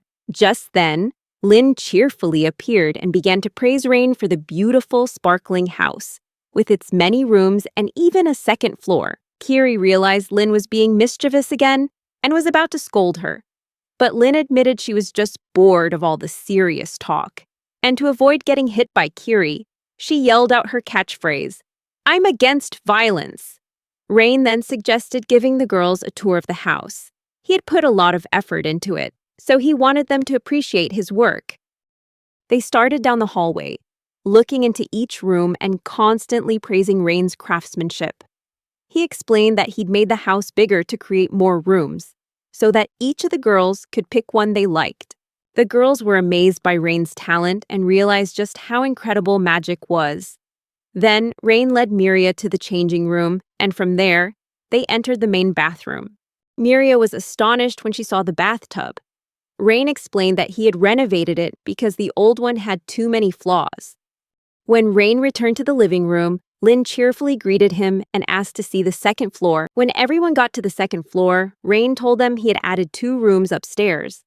The first room was a library, news that affected Sui and Lynn quite differently. Sui was incredibly excited, while Lynn was clearly not a fan of books. Rain explained that the library had many books about learning magic, all of which were already on the shelves. Hearing this, Sui decided she was going to live in the library from now on. Arya picked a book from the shelf, and after examining it, she realized that books like these couldn't be found anywhere in their country. If the royal mages ever saw this library, they would surely turn red with envy. Rain just told the girls to feel free to use it. He then walked over to Lynn and gently patted her on the head. Lynn asked him what was up, and Rain replied with a question of his own. "Are you bored?" Lynn replied that instead of reading, she'd rather practice since she wasn't very good yet. Then, Rain led her to another room, certain that this would be a room she'd like. Opening the door, Rain and Lynn stepped into the training room. Lynn was overjoyed. The room was spacious and even had targets she absolutely loved. Rain added that he had placed a protective spell on the walls so they wouldn't break. Just then, the rest of the girls arrived and they loved the training room too. Afterwards, Rain said there was one more surprise and asked them to follow him. First, they had to go down to the first floor. Then they went through a door and started climbing another staircase. Although Arya asked where the stairs led, Rain didn't reveal a thing. As the group ascended, Lynn and Sui grew tired from all the climbing, but Rain told them it wasn't much further. Finally, they arrived. Rain led them to an observatory, from where they could see the entire surrounding landscape. The girls looked out the large windows and took in the beauty of nature. They had never seen the mountains from such a height before. For the next few minutes, the girls looked around and enjoyed the magnificent view, while Rain stood back, pleased with his work. Suddenly, Lynn noticed that walls had appeared around the village. She was surprised, wondering when Rain had time to do this. Rain replied that he had done it all very early, while everyone was still asleep. Arya then said that she could wake up from any small noise, so she didn't understand how she hadn't noticed. Melia simply suggested that perhaps they had slept very soundly last night. Lynn then complained that the windows in the hallway were too high, preventing her from seeing anything. Rain laughed and promised to think about it. Afterwards, Arya approached Rain and said that not only had he helped the village, but he had also agreed to teach them magic. Rain was a bit surprised, not quite understanding what Arya was trying to say, so he asked her to clarify. Arya explained that even she, who had no talent for magic, had been given a chance by Rain to become stronger. Thanks to him, all of them had the opportunity to protect their own home. But before Arya could finish, Rain suddenly grabbed her by the shoulders.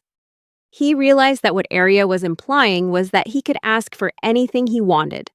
This took Arya by surprise, and she couldn't say a word. Then, Rain said that in that case, he wanted to continue their training. He was sure the girls would try their best. So Rain said he would look forward to seeing their new results. That's when Arya realized what she'd just agreed to. After a moment, Rain announced that he wanted the girls to train in the demon forest, which made Arya very upset. She didn't understand why they couldn't just continue training indoors and thought the demon forest was too dangerous. Rain then asked the girls what they thought of the demon forest, and they answered one by one. Kiri said the demon forest was a pointless death, while Sui thought it was actual hell. Miria thought for a moment, then answered that it was the den of demons. Lin believed that entering the demon forest was no different from suicide. Rain agreed that the girls were all correct, but not entirely. He explained that the demon forest also had its own advantages and asked if the girls knew what they were. Miria replied that everything in the demon forest grows faster. Lin, trying to sound smart, suggested it was because of the warm temperature inside the forest. At this point, Arya interjected, saying they already knew that but didn't understand what it had to do with anything. Rain then explained to Arya that the demon forest is filled with powerful magical energy, which means the process of learning magic would be much faster. This made Arya a little worried. However, Rain had quickly calculated everything and added that 1 year of training in the demon forest was equivalent to 10 years of training outside. The girls couldn't believe their ears. Rain explained that he had learned about this characteristic back when he was a demon-fighting noble. Arya realized that Rain meant if they trained in the demon forest, they would become much stronger, much faster. To measure their progress, Rain brought out some cards. At first, Arya thought they were the magic locator cards Rain had given them before, but Rain explained that these cards worked differently. Arya tried channeling her mana into the card, and as a result, words began to appear. Rain explained that before, the cards were used to show the girls' magical elements, but now they displayed their physical attributes. After looking at Arya's attributes, Rain commented that her stamina wasn't bad, but her strength was an issue. Arya figured that was probably because she'd been training quite a lot. Rain then suggested that the other girls should also try channeling their mana into the cards, and their results were also quite different, but each was good in its own way. After that, Rain led them to the demon forest, and the girls couldn't believe they were actually there. They were all quite scared. Rain decided to demonstrate some magic and asked them to watch carefully. He began by demonstrating a body enhancement spell, which strengthens physical abilities. Rain also added that the longer they used this spell, the more power they would need to maintain it. He asserted that with body enhancement, the girls could even overcome an unenhanced demon. Rain then began to explain something else to the girls. He found some herbs that only grow in the demon forest and touched them. Rain said that these plants needed to be harvested carefully. Kiri was curious and asked if they couldn't just simply pick them. Rain explained that by using a collection spell, the plant's freshness would be preserved forever. If picked normally, the plant would lose most of its healing properties. He also added that this type of plant needed to be stored in a safe place, because if kept in a regular bottle, the bottle could easily break. But if an enhancement spell was used on the bottle, it would be much harder to break. Rain told the girls that if they found this plant and brought it home, their training session would be over. It sounded easy, but Rain suddenly noticed Arya's strange expression. She confessed that she thought Rain would ask them to defeat some powerful demon. Rain was surprised to hear this and asked if she thought he was a monster. He realized that would be too dangerous for the girls right now. Arya then asked if they needed to fight, and Rain replied that first, they needed to increase their magical energy reserves. He used wolves as an example, which have about 10 units of mana. Rain said that right now, Arya only had 3 units of mana, and to deal with wolves, she would need at least 7. Miria then asked why they didn't train by strengthening their muscles, for example, but Rain explained that it wouldn't help. He then suggested the girls start looking for the precious plant, and if they encountered a demon, they must flee immediately. Rain asserted that the girls couldn't deal with demons right now and noted that they were more tired than usual. At that moment, the girls realized they were indeed very tired, even though they hadn't done much. Rain explained that the deeper they went into the forest, the heavier the magical pressure from the forest would weigh on them. And if they reached the center of the forest, the pressure could kill someone. That was why they felt exhausted right now. He wanted to convey that they needed to gradually get used to the immense pressure of this forest. At that point, an exhausted Lin realized that the training would be anything but easy. Rain added that based on what he had said, it could be concluded that it was best for the girls not to venture deep into the forest. Lin, who had been eager to go deeper, now promised not to go anywhere. Rain thought for a moment and realized that the demon forest could be considered a dungeon. Lin, still not quite understanding, asked Rain to explain further. Rain then told the girls that he had entered the demon forest once before. After passing through the dense woods, he discovered a volcano, and a little further on, he encountered a desert. So, the demon forest was a very strange place. Hearing Rain's story, Lin and Sui felt their energy return and wanted to go back to the demon forest, as they found it very exciting from Rain's tale. But Rain didn't think so.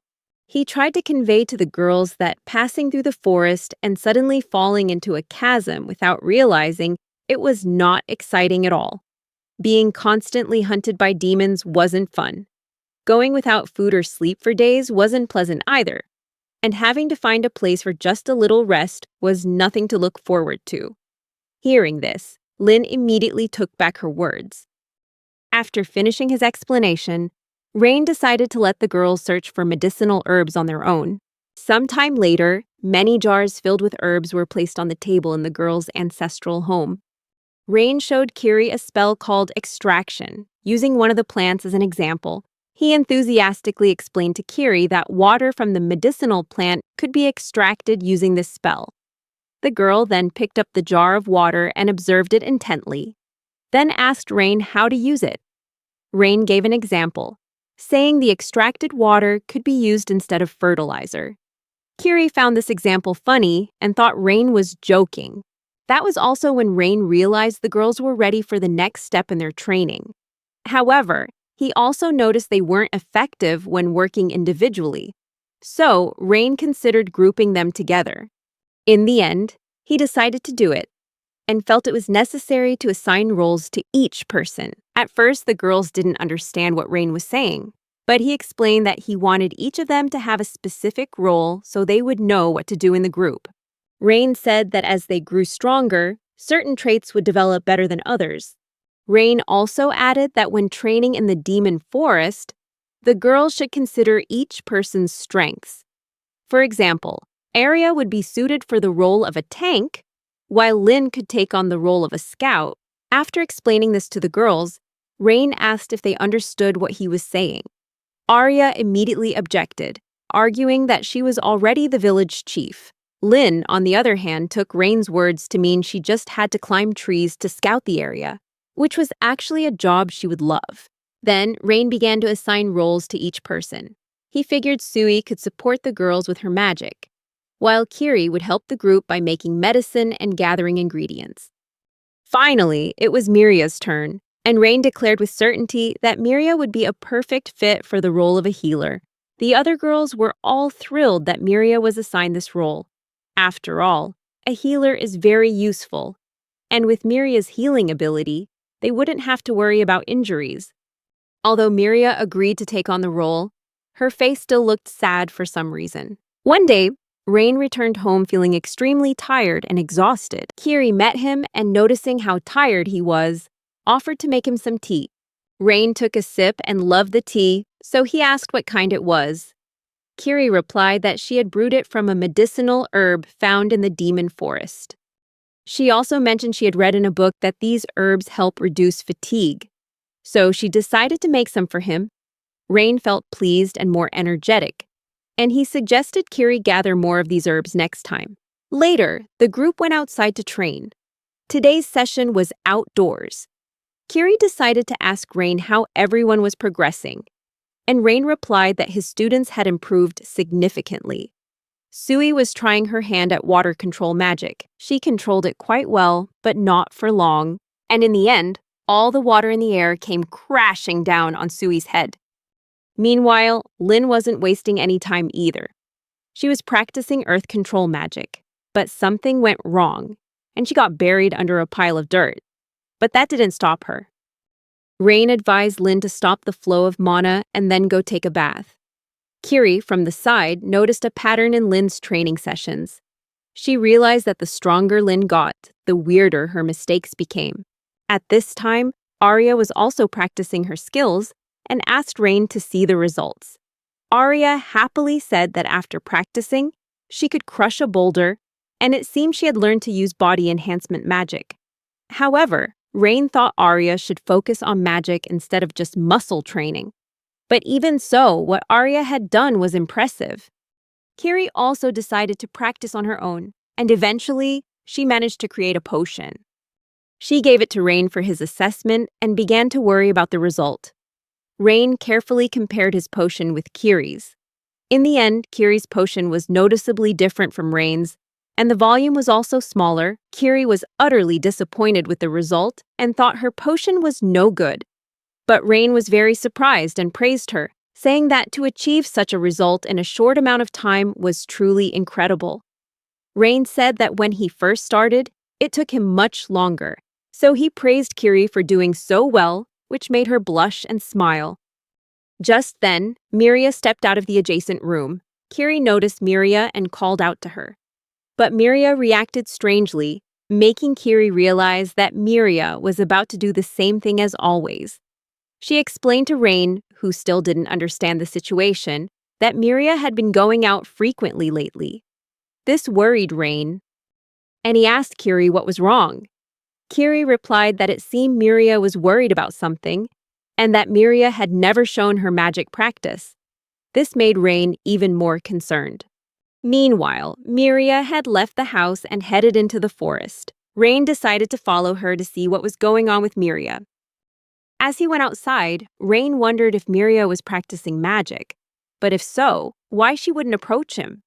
Finally, Rain found Miria standing near a tree with her back to him. Looking closer, Rain realized that Miria was doing something with a needle in her hand. The girl pricked her finger, causing it to bleed, then used a healing spell to mend it. But after waiting for a moment, Miria realized that she had failed. This wasn't the first time she'd failed, so she was quite disappointed. Just then, Rain called her name. Miria was startled by his sudden appearance. Rain first apologized to Miria for watching her without permission. He just wanted to say that if she had a problem, she could always talk to him. Miria then explained that she was having trouble using healing magic. She said this problem only seemed to happen to her, and even the priest didn't know what was causing it. Miria then reminded Rain that she had once told him she couldn't use magic, and this was also true for healing magic. She explained that to learn how to use healing magic, one had to be trained at the church, and her family had spent a lot of money on it. However, despite extensive instruction, she was never successful. Eventually, the priest gave up on her. Furthermore, Miria used to be a noble, and when she failed, her family turned their backs on her, forcing her to live in this village. After hearing the whole story, Rain understood the problem. Miria, with a sad expression, added that seeing the others training so hard made her want to try again. She said she had read every book on magic in the library, but nothing worked. Miria explained that her magic would activate, but then nothing would happen. Rain thought about Miria's last words, about how the magic activated, but the wound didn't heal. Meanwhile, Miria, with tears welling in her eyes but a smile on her face, said that she wouldn't be able to help Rain in the demon forest, and she felt like she was just a burden to everyone. However, Rain believed that wasn't true. He insisted that he would teach magic to everyone, and Miria would be no exception. Rain didn't ask any more about Miria's past, but he stressed that he wasn't like that priest. He also smiled and said he had an idea to help her. Hearing this, Miria's face lit up. Rain decided not to delay and started right away. First, he rolled up his sleeve, then suddenly used a spell to cut his own arm, drawing a lot of blood. Seeing this, Miria panicked and couldn't understand why Rain would do such a thing. She asked why Rain would cut himself. Miria immediately jumped up and started scrambling to figure out what to do, as the wound was quite deep. She decided it would be best to go back home right away, but Rain argued that there was no need to go home and that she should be the one to heal the wound. However, Miria didn't understand how she could possibly do that. Rain suggested that she use her healing spell to mend the wound, but Miria insisted that it was impossible, that she couldn't heal. Rain said that Miria was wrong and she didn't know what he was trying to say. Then Rain asked her if she knew how a wound heals on its own. Miria, in tears, replied that she didn't know because she wasn't a healer. She just kept repeating that they should hurry home. Rain, however, argued that was precisely the problem. He explained that in the healing spell, one needs to clearly visualize the process of cells regenerating and the wound healing itself. Rain also reminded her that she had to clearly imagine how the wound would heal in her mind. Miria listened to Rain's words and decided to try the healing spell again. She held her hand out towards Rain's wound and began to try and heal it. Rain then advised Miria to visualize the blood covering the wound and to create a clear image in her head. Miria did as her boyfriend said and tried to follow his instructions. Rain then added that Miria needed to make the blood clot and the cells regenerate. If she could do that, the wound would disappear instantly. However, no matter how hard Miria tried, she still couldn't imagine the healing process. She started to panic as she saw the blood still flowing from Rain's wound. Rain noticed Miria's panic and asked her to calm down and try one more time. Miria closed her eyes, realizing that Rain was trusting her and that she shouldn't be panicking. When Miria tried again, the blood began to clot and the wound slowly healed. Miria had finally succeeded, and suddenly, a brilliant light shone from Rain's arm. In just a moment, the wound on his arm had completely vanished. Without leaving a single scratch, Rain was overjoyed that Miria had succeeded. He had proven to her that it wasn't difficult at all. But as soon as Rain finished speaking, Miria rushed forward and threw her arms around him. She said that she had been so worried, and with tears streaming down her face, she begged Rain never to do that again. Even though she had asked him to teach her magic, Rain realized his mistake and felt he needed to apologize to Miria. Later, as the sun began to set, everyone decided to have dinner. Miria, still a little angry, served Rain his food. He thanked her and commented that everything looked delicious. Lin noticed something was off with Rain and asked about it. But Rain insisted he was fine. Kiri also had a feeling that something wasn't right with Rain. She even guessed that he had done something wrong again. Rain just thought that Miria was still mad at him and that he should apologize to her again. But later, at that moment, Rain turned to everyone and announced that starting tomorrow, they would begin training in the demon forest. Some of the girls were excited by this news, while others felt they weren't strong enough and that it was too soon. Arya hadn't expected this day to come so soon, but Rain asserted that the girls had trained a lot and had learned the basic skills for their roles. He believed they were ready to train in the demon forest. From what Rain said, Lin and Sui concluded that Miria had mastered healing magic, which made them very happy. Miria admitted that she'd struggled with this spell before, but today it had worked. Miria also pointed out that she succeeded thanks to Rain's help. Both Rain and the other girls were very happy to hear this.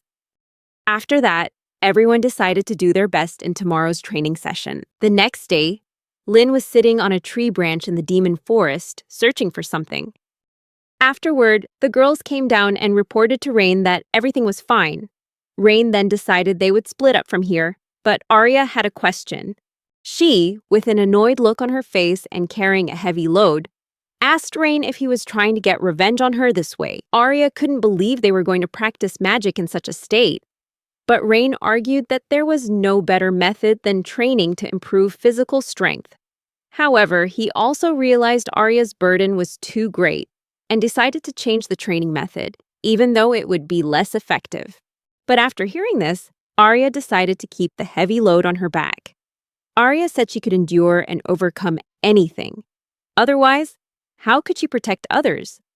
Looking at Arya, Rain suddenly remembered that he had gone through something similar so he wished her good luck. Then Rain asked the girls to split into groups to begin their training, while he would stay nearby in case any danger arose. A short while later, Kiri was diligently gathering the necessary herbs, so much so that she accidentally tore her clothes. Myria heard this and said she would mend it for Kiri when they got home. Lynn suggested Kiri should ask their grandma for a new outfit. Hearing this, Arya became furious and demanded they not call that woman Grandma. Rain didn't understand who this grandma they were talking about was, so he decided to ask the girls. Myria explained that Lynn was referring to the countess who governs this territory. Arya quickly added that the countess's name is Alicia Floria, and she is her aunt. Arya asserted that her aunt is a great woman who has fought in many battles, and her name is known in every nation. Kiri thought that Alicia could truly be called a living legend. Alicia the fire goddess, Alicia the dragon slayer, Alicia the supreme judge, Alicia the violet blade. These are what people call her. Myria said that Alicia is incredibly powerful, and moreover, she rules an entire duchy all by herself. Rain, hearing the intense stories from the girls, naturally realized that Alicia was an extraordinary person. Myria added that when their village was still developing, Alicia appointed Arya as the village chief and had helped them many times in difficult situations. Kiri also added that Alicia often sent them new clothes. The girls then decided to ask Arya to thank Alicia for all her help the next time they met, since it had been a long time since Arya had visited her. Arya understood, but she also confessed that she was very afraid of Alicia. Rain concluded that Alicia must be very strict, given all the rumors about her. Just then, Lynn and Sui suddenly noticed something and told Rain about it. Rain looked in the direction the girls were pointing and saw a few rather strange-looking trees. Rain said he would go on ahead and told the others to follow. That evening, in a magnificent mansion, a conversation took place. A woman received news from her subordinate that only 5 girls were living in the village, which made her furious. She immediately ordered her carriage to be prepared to go to that village at once. However, her subordinate suggested she reconsider, saying she didn't need to go personally and could send an envoy instead. In response to these words, a knife flew straight towards the subordinate. That woman was none other than Duchess Alicia Floria, who declared that her beloved niece was in that village. In this situation, the subordinate assured her that he would take care of everything. Alicia added that if something like this happened again, she would tear him to pieces. A moment later, Alicia was in her carriage, hoping only that Arya was safe, because winter was approaching and it would be difficult for 5 girls to survive it. Back at the large lake that Sui and Lynn had found, Arya looked at it and assumed there was a river nearby, but Rain reminded her that the demon forest is similar to a dungeon. Rain thought the lake might have just appeared. Dean, sitting right by the shore, was thinking about this strange place. Then, noticing something was wrong, she called out to Rain and pointed at the lake, saying there were a lot of big fish. Just then, Kiri walked over to Lynn and tapped her lightly on the head, reminding her not to stand too close to the lake as it could be dangerous. Rain then noticed the large fish Lynn was talking about. He pointed out that they weren't monsters, but regular fish. But Kiri didn't believe him, since fish couldn't possibly be that big. Sui suggested that perhaps the fish grew large due to magic. Rain agreed and praised Sui for her sharpness, explaining that things grow faster in places where magical energy accumulates, and it seemed living creatures were no exception. Rain patted Sui on the head and praised her for her intelligence. Meanwhile, Lynn was sad because she thought that if they had a fishing rod, they could catch such a big fish. Arya agreed with Lynn that it had been a long time since the girls had eaten fish, and besides, the fish could be prepared for the winter. Rain liked the idea too. He remembered that Arya had a fishing rod in her backpack. Arya was a little surprised to learn they had brought a fishing rod with them. She didn't understand why they would need a fishing rod in the demon forest. Rain explained that it was necessary in case they could find food in the forest. Then Rain and Arya searched for the fishing rod together. When they found it, Arya felt the rod was too short and doubted if it was really a fishing rod at all. Rain explained that it was a collapsible rod, and if assembled, it would be ready to use. He prepared some food as bait, not forgetting the float and sinker. Lin stood by watching, surprised by the amount of bait Rain had brought. After a while, they started fishing. Arya couldn't be more impatient. She complained about sitting for too long, but Rain just asked her to wait a little longer. And then, finally, he caught a big, beautiful fish. Once the fish was on the shore, Lin asked what to do next, and Rain suggested creating a water tank to keep the fish. Using water creation magic, Rain enveloped the fish in a large sphere of water. Arya then decided to join everyone and start fishing. A short time later, there were several fish in the tank, so Rain suggested making a bigger one. Arya watched everything with an annoyed expression because she hadn't caught a single fish yet. After that, Rain told her it was time to head home since the sun was about to set. However, Arya stubbornly refused, saying she wasn't going anywhere until she caught a fish. She was determined not to bring shame upon the village chief. Just then, the water started to stir. Lin also joined in to help Arya pull the fish up. Arya started to wonder if it was even a fish. Finally, the large fish appeared, breaking the surface for a few seconds. After their victory, Arya and Lin were both stunned. Lin quickly assessed the situation and started praising Arya. But Arya just asked for help because the fishing rod was about to break. Sui immediately came to help, using enhancement magic to make the fishing rod sturdier. She wished Arya luck, saying that the rod wouldn't break now. At this point, Rain observed the situation and realized Sui's enhancement magic was very powerful. She must have practiced a lot to reach this level. He decided not to interfere, as the girls were doing a great job without his help.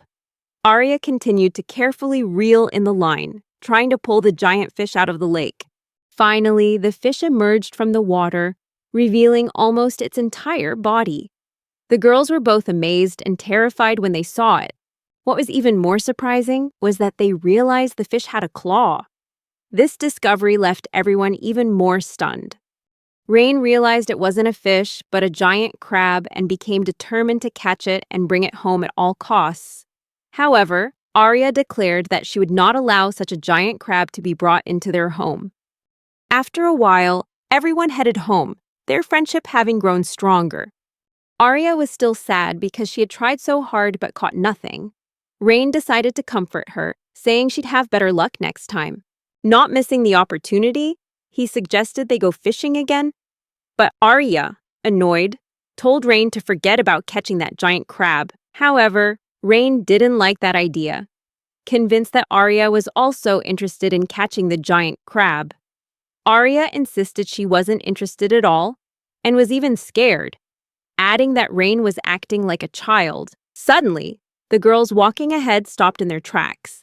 Arya asked them what was wrong, but then she saw it for herself when she looked forward. In front of the village gate was a horse-drawn carriage bearing a crest. Arya realized it was her aunt's carriage, but she didn't understand why her aunt was here. The other girls guessed that perhaps Alicia missed Arya so much that she came to visit herself. Just then, Alicia appeared out of nowhere and greeted Arya. This sudden appearance startled Arya. Without hesitation, Alicia rushed over and threw her arms around Arya, declaring that she had hurried over as soon as she heard the village was in trouble. Annoyed, Arya told her aunt to stop hugging her, but Alicia had no intention of letting go, saying it had been too long since they'd last seen each other, and she wanted to hold Arya tight, despite Arya's protests. Alicia simply asked her niece not to struggle and to look at her, but suddenly, Alicia noticed Rain, who was standing by with a confused look on his face. She immediately asked him what he was doing with her Arya. The next day, a squad of royal knights and court mages were wandering through the forest. Their captain was furious that the king had sent their elite squad to such a desolate place. He thought that even a low-level mage would be enough to handle this. The others tried to advise the captain to calm down and deal with this wolf pack quickly, but the captain said that was precisely the problem. He said that the prey they were hunting didn't matter, because they would gain nothing from this. Apparently, the captain had heard that some anti-demon nobles often did this. However, he only possessed a basic type of magic called Windblade. The captain thought that if a kid like Rain could handle such weak magic, then this mission would be a piece of cake for them. He believed they were much stronger than that boy. The entire squad supported the captain's view and began to praise the knights and mages. Just then, the squad ran into trouble. A panicked knight asked after hearing a strange sound, "What was that just now?" The captain just laughed loudly, assuming their prey was coming right to them, and suggested the team see what kind of demon was approaching. After a moment, the monster revealed itself.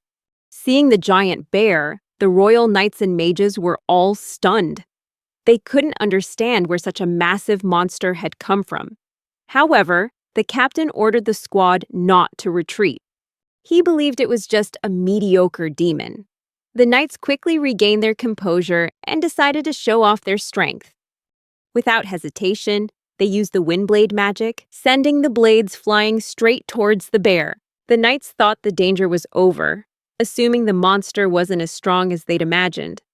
They couldn't even understand why the boy they'd heard about was called an anti-demon noble. But suddenly, the captain shouted, realizing the monster hadn't been defeated yet. This intrigued the captain, and he realized the team would have to try harder. Abruptly, he yelled for the entire squad to stand down. The captain wanted to deal with this demon himself. So the captain used a magic technique called Great Blade Storm. At this point, the squad realized their captain was getting serious. They believed that with such a powerful attack, not even a single bone of the monster would be left intact. But to their surprise, the bear roared once more, and without hesitation, it sat down in front of the captain, who had just flown right past its nose. The squad couldn't believe it. How could a monster withstand such high-level magic? All the knights rushed forward at once to save their captain, using windblade and magical storms, but it was all useless.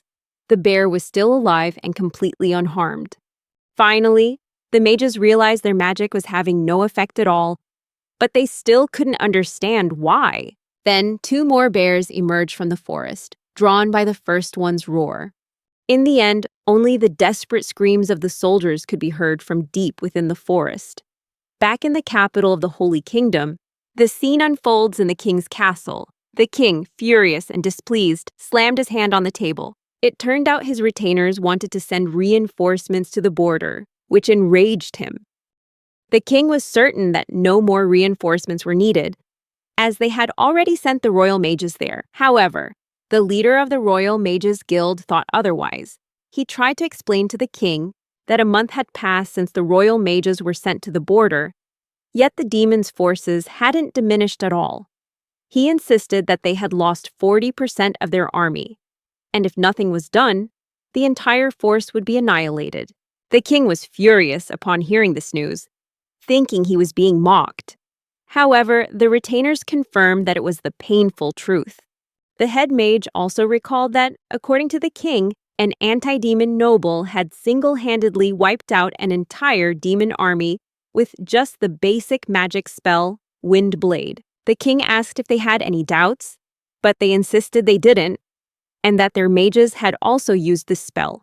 However, the magic had no effect. The leader of the Royal Mages Guild argued that they needed to summon the anti-demon noble before it was too late. At this point, the king's retainers intervened in the conversation. They demanded the head mage be silent, as he was not allowed to challenge His Majesty's decision. The retainers were outraged by the head mage's attitude, claiming he wanted their proud knights to depend on the magic of a mere boy. But the guild leader insisted that he would never dare to challenge His Majesty's decision. The simple truth was that if the army lost control of the border, it could lead to a real catastrophe. He only hoped the king would make the right decision.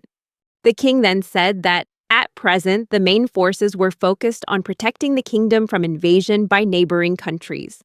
And if the leader of the Royal Mages Guild truly wished for it, he himself should go find that boy and lead him against the demons. At this, everyone in the room looked at each other with concern. Finally, the king was informed that the boy had already left the kingdom. Hearing this, the king became enraged. He remembered that the boy was from the line of a count, but after his engagement was annulled, he had been demoted to a commoner. Even the leader of the Royal Mages Guild couldn't believe it. He tried to convince the king that they needed to find the boy immediately, but the king could no longer contain his anger. He slammed his glass on the table, ordering the head mage to shut up. Then, the king threw the wine glass at the man and declared that it was all the army's fault, that they were incompetent against such weak demons. The king asserted that if the army couldn't handle such pathetic demons, he saw no reason to maintain their existence. He even threatened that the head mage would be in serious trouble if he failed again. After that conversation, the head mage left the king's chambers exhausted. He realized that with a king like that, their kingdom was doomed to fall. His assistant told him that if he kept arguing with the king like that, he could be exiled. Hearing this, the leader replied that perhaps it would be better for him to leave the kingdom if that actually happened. His assistant asked why he was trying so hard, mentioning his position as the leader of the Royal Mages Guild, but this time, he didn't answer. The girl asked again if he wanted to move to another country. The leader laughed loudly and replied that he wasn't ready to give up just yet. A short time after her arrival, Lady Alicia was sitting in the villa that Rain had built, her face filled with displeasure. Rain sat across from her, feeling the palpable tension and heavy pressure. Just then, Alicia's personal butler decided to intervene in the conversation. He asked her to calm down. Alicia complied and eased the tension, then changed the subject. She said she was very happy to know that Arya and her friends were all safe. Alicia also apologized for not being able to arrive sooner. She explained that she had assigned someone in the village to contact her in case of any danger, but she hadn't heard anything for a long time, which made her start to worry. Thanks to Kess's investigation, Alicia learned the whole situation and arrived just in time before things got worse. That's when Alicia finally asked Arya about what had happened in the village. As Arya recounted everything, Alicia flew into a rage. She ordered Kess to hunt down all the cowards who dared to flee the village. Alicia declared that she would personally deal with every single one of them, and they would be begging for death. Kess, meanwhile, said he had already begun the search, and it was only a matter of time. While Alicia contemplated punishments like making them dance on hot coals or locking them in an iron cage, Rain looked at Arya and wondered if Alicia was actually serious about this. In just a moment, Alicia flashed a satisfied smile, having settled one matter, and decided to move on to the next. Alicia turned to Rain, who looked terrified. He realized that if he said the wrong thing, there would be no escaping disaster. The first thing Alicia asked Rain was his name. Rain gave his name and said it was an honor to meet her. But Alicia told Rain to skip the formal greetings, stating that he was currently the only suspicious person in the village, so she needed to investigate him thoroughly. Alicia said she couldn't allow any suspicious individuals to remain in the village. Rain was now extremely anxious, realizing that if Alicia was displeased with anything, he wouldn't escape the consequences. He then began to tell his story, that he was a monster hunter in his own country. Myria and Arya immediately covered Rain's mouth and said that he had only recently started living with them. Then the girls dragged Rain out the door. Once in the hallway, Arya asked Rain if he was planning to tell the truth. But without waiting for an answer, Arya just reminded him that in this country, the interpretation of magic is very limited. Myria added that Rain had come from another country to teach them magic, and if people found that out, he could be in trouble. Myria realized that hiding the truth would be very difficult, while Arya also thought that deceiving her aunt was wrong, but she was willing to do it to protect Rain. The girls then decided to create a perfect backstory for Rain. Myria said that she and the other girls would keep it a secret, and began to teach Rain his new story. Rain didn't even have time to memorize all the details. After a while, Alicia was sitting and listening to Rain once again. Rain, now sweating and trembling, said that he used to be an adventurer and made a living that way. One day, while traveling, he happened upon this village, and since he couldn't just ignore it, he decided to stay and help. Alicia looked skeptical of the story. Rain realized this himself. He knew that no one in their right mind would believe the story that he just randomly showed up in this village. Just then, Arya intervened to save the situation. She approached Alicia and asked, calling her auntie, if she would believe her. Alicia replied that she would if Arya called her dearest auntie one more time. At this, Rain realized he had been saved. Then Alicia asked another question. Did you build this house and these walls? Rain replied that he had created them with his magic. Based on Rain's words, Alicia understood that such magic did exist.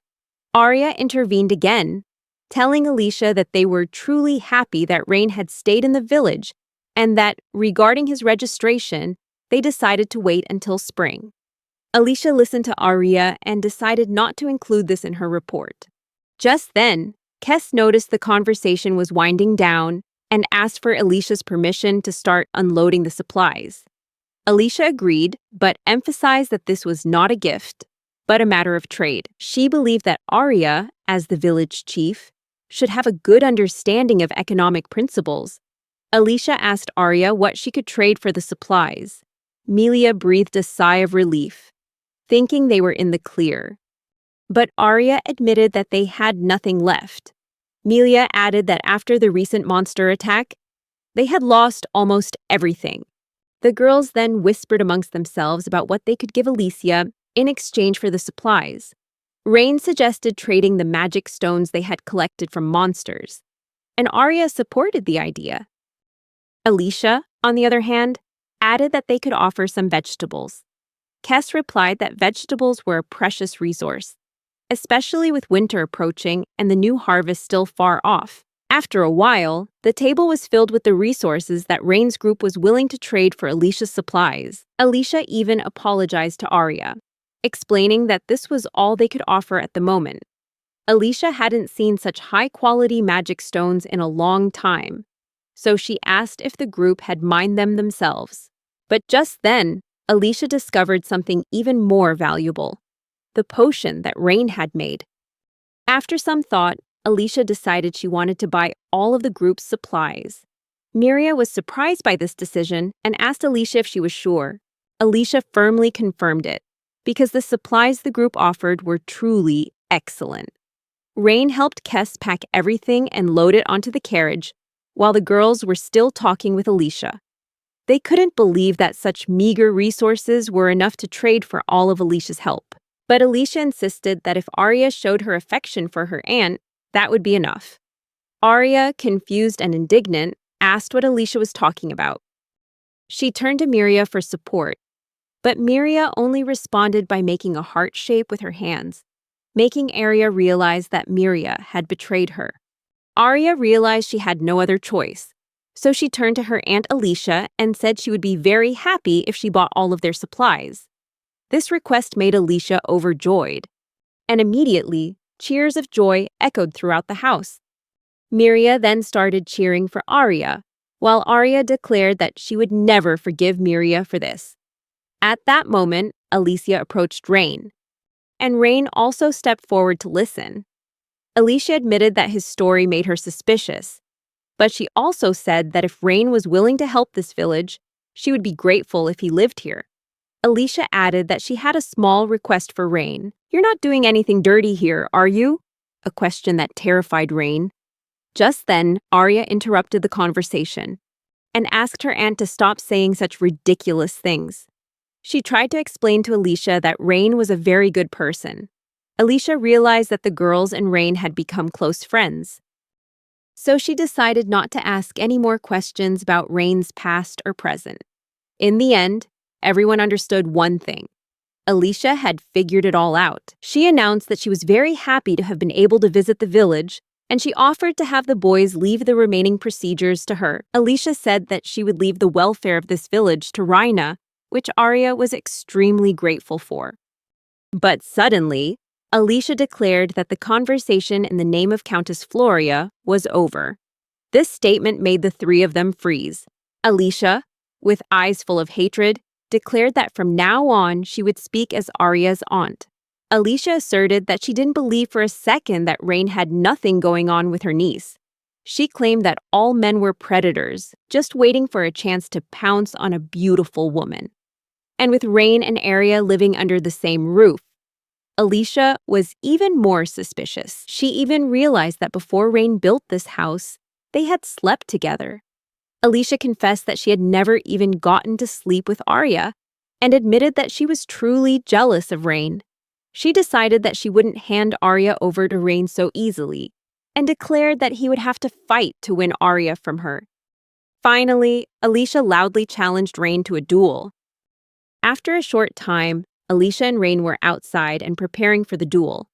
Alicia declared that she wouldn't kill Rain even though this was a duel, but she set the condition that if she won, she would take Arya with her. The other girls stood nearby and watched the events unfold. They had no idea what had happened. Meanwhile, Rain replied to Alicia that he couldn't make that kind of decision with Arya because they didn't have that kind of relationship. These words made Alicia even angrier. She felt as if he were suggesting her niece wasn't worthy. But Rain cried out in fear that it wasn't like that at all. In that case, Alicia demanded that Rain state the reasons why Arya is cute, and he had 500 words to do it. Rain again didn't understand what Alicia wanted from him. Alicia then assumed Rain was giving up. She declared that even she couldn't write 3,000 words to do it. Then Alicia called out to Arya and asked her to come closer. Arya approached Alicia and asked what she wanted. Alicia apologized and asked Arya to lend her her sword. Arya didn't understand why Alicia was asking for this, because her butler was still there. Alicia laughed and confessed that she hadn't expected something like this to happen, so she hadn't prepared anything. Besides, her own sword wasn't something Alicia wanted to use here. At this moment, Rain realized, though he had noticed it for a long time, that the Countess's sword emitted a terrifying amount of magical power. Finally, Alicia was given the sword. She swung it and declared that the rules were simple. The loser is the one who surrenders or is unable to continue fighting. Alicia said that body enhancement magic could also be used. Rain understood everything and prepared for the match. Just then, Arya and Miria called out to him. Rain went over to them, and the girls apologized for Alicia dragging him into her games. Arya said that when it came to her, Alicia always went too far. Rain told Arya not to worry, saying that he was also curious to see how strong the Countess was. Besides, Rain knew he just had to win and believed that he wouldn't lose. While Alicia was admiring Arya's sword, the girls beside them tried to explain everything in detail to Rain. They knew that Rain was certainly very strong, but figured that if Alicia used her full power, she could destroy the entire village in an instant. So Arya asked him to be extremely careful, because they didn't want the whole village to be destroyed. That's when Rain realized they were in trouble. He confessed that he didn't know how to hold back his power. One day while training, he almost sent his parents to the next world. Hearing this, Arya realized the situation was pretty bad. So she called Kes over and said she had something to tell him. By now, Alicia was eager to begin. She declared that Rain couldn't escape because Arya belonged to her. Just then, Kes called out to Alicia. She turned around with an annoyed look and asked what he wanted. And if he couldn't see she wasn't in the mood right now, Kes simply offered to take her place in the duel. Alicia found this offer interesting and asked why Kes wanted to do it. Kes explained that Alicia knew full well that Rain couldn't possibly defeat her, and offered to take his place to ensure Rain's safety. Kes suggested that observing from the sidelines would be enough if Alicia wanted to see what Rain was capable of. In the end, Kes managed to convince Alicia, and he thanked her for it. In addition, Kes also said that he was a little worried. Since Rain had been living with Arya and her friends for a long time, if Alicia bullied Rain, what would Arya think of her? Alicia even imagined a scene where Arya told her she hated her after everything that had happened. Kes once again asked Alicia if she really wanted to fight Rain, and she had to admit that she couldn't bear the thought of it. Arya realized that Kes had succeeded in convincing Alicia to give up on fighting Rain, so she thanked him. After that, the sword was in Kes's hands. At this point, Arya cheered Rain on as much as she could, saying it wouldn't be hard to give it a try, but Rain, holding the knife, said he wasn't used to weapons, so this wouldn't be easy for him. Finally, Alicia declared the start of the match. In the blink of an eye, Kes vanished. which took Rain a little by surprise. But immediately after, Kes appeared behind Rain, swinging his sword and nearly striking him. Rain managed to dodge in time, realizing that Kes was incredibly fast. Kes was surprised too. He had intended to end it all with a single blow and didn't expect Rain to be able to dodge. But he wasn't going to give up that easily, so he swung his sword to attack Rain once more. But again, Rain dodged. For the next few minutes, Kes continued to attack, but Rain only dodged. Eventually, Rain realized that based on Kes's speed, he seemed to specialize in body enhancement speed.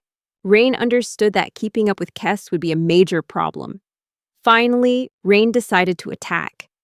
The first thing he did was use a spell called Wind Blade. Kes was surprised to see Rain maintaining 8 spells at once. He knew that using magic wasn't forbidden, and immediately realized Rain was an incredible person, and that he would have to try much harder against him. Kes then decided to see what Rain could do and attacked him again. He threw a knife at Rain's feet and shouted, "Explode!" An explosion went off, and at first, Rain couldn't even see through the smoke. Meanwhile, Lin and Sui just yawned and rubbed their eyes as if nothing was happening. Rain realized Kes had used magic on the thrown object and figured that Kes wanted to attack him from within the smoke. But as soon as Kes revealed himself, Rain immediately attacked him with Windblade. After that, Rain decided to create pillars using earth control. Rain realized that by creating obstacles, it was possible to use magic to thicken the air and cause suffocation. If Rain were fighting a demon, that's exactly what he would do. But Rain didn't want to use that kind of magic on a human. Kes was bewildered to see Rain had created so many pillars in an instant. He realized that staying back was the right decision. Just by seeing Rain's magic, Kes could tell that Rain was a very experienced person. Kes had no idea that someone like that lived in their country. He even realized that Rain was stronger than him, but still thought that no matter how big the difference in power was, there was always a chance to win. Kes once again decided to disappear from Rain's sight. Rain realized that if he got truly serious, Kes could die, so he had to be more careful and not break his weapon. However, Rain realized there was no other way and silently apologized to Arya in his heart. Just then, Kes appeared from above. He was certain that Rain had completely forgotten about the possibility of an attack from the air, so he thought he was going to win. But just as Kes was about to strike, Rain blocked Kes's sword with his knife. Kes was stunned. At that moment, his sword vibrated and in an instant, a crack appeared on it. The sword couldn't take it and shattered into pieces. Kes was horrified and couldn't understand what had happened. Rain realized that Arya's sword had broken, and he felt a little sad. After a moment, Alicia reprimanded Kes for losing the match, pushing his head to the ground and asking if he had anything to say for himself. Kes just apologized and explained that he had underestimated his opponent. Alicia turned to Rain and admitted she was convinced that Rain was indeed a great person. Therefore, Alicia acknowledged his victory. However, the girl also added that it didn't mean she would allow him to bother Arya. Rain laughed, having no idea what she was talking about. He didn't even have such intentions. Finally, Alicia grabbed Kes by the leg and dragged him towards the carriage, saying she would be back. And until then, the village's safety depended on Rain. As Kes and the Countess were on their way home, Kes told her that Rain's power was comparable to the strongest storm. But Alicia remained silent. Kes then asked if she was in a good mood and if something had happened. Alicia replied that she was just happy to have seen Arya. Besides that, something else had caught her interest. She handed Kes a vial and asked him to take a look. Kes didn't know what it was, so he asked Alicia. Alicia explained that it was a liquid from medicinal herbs extracted with high-level magic. Thanks to it, the group was able to grow such good vegetables. However, a single vial like that was enough to buy a house in the royal capital. Alicia said that when she saw the vial among the supplies, she couldn't believe her eyes. Furthermore, when she asked the girls where they got it, they said they had obtained it themselves. Alicia was certain that these items had been brought by Rain. Kes, on the other hand, said he had realized Rain was an extraordinary person, and that, as Alicia herself knew, repairing equipment required special materials imbued with magical energy. And the nation with more of these materials would win the war. Then, Alicia held her head and smiled, saying she should have guessed it sooner. The girl now realized that Rain was too powerful for their lands, so she was sure he came from a neighboring country. Although Alicia didn't know why he decided to come to them, if he stayed in the village, she could rest assured of their safety. Alicia understood that Kes didn't like Rain, but she argued that it would be foolish to let such a powerful mage leave. On this point, Kes agreed. Afterward, Kes decided to complete the registration for the new residents as soon as possible, but Alicia told him not to rush because the village was very hard to find. She also said that if it came to that, Kes would have to ensure the information didn't leak out. Alicia was filled with admiration at the thought that the vials and her territory would become their strongest trump card if they could produce them. And if it was true, she was determined to make that arrogant second prince eat his words.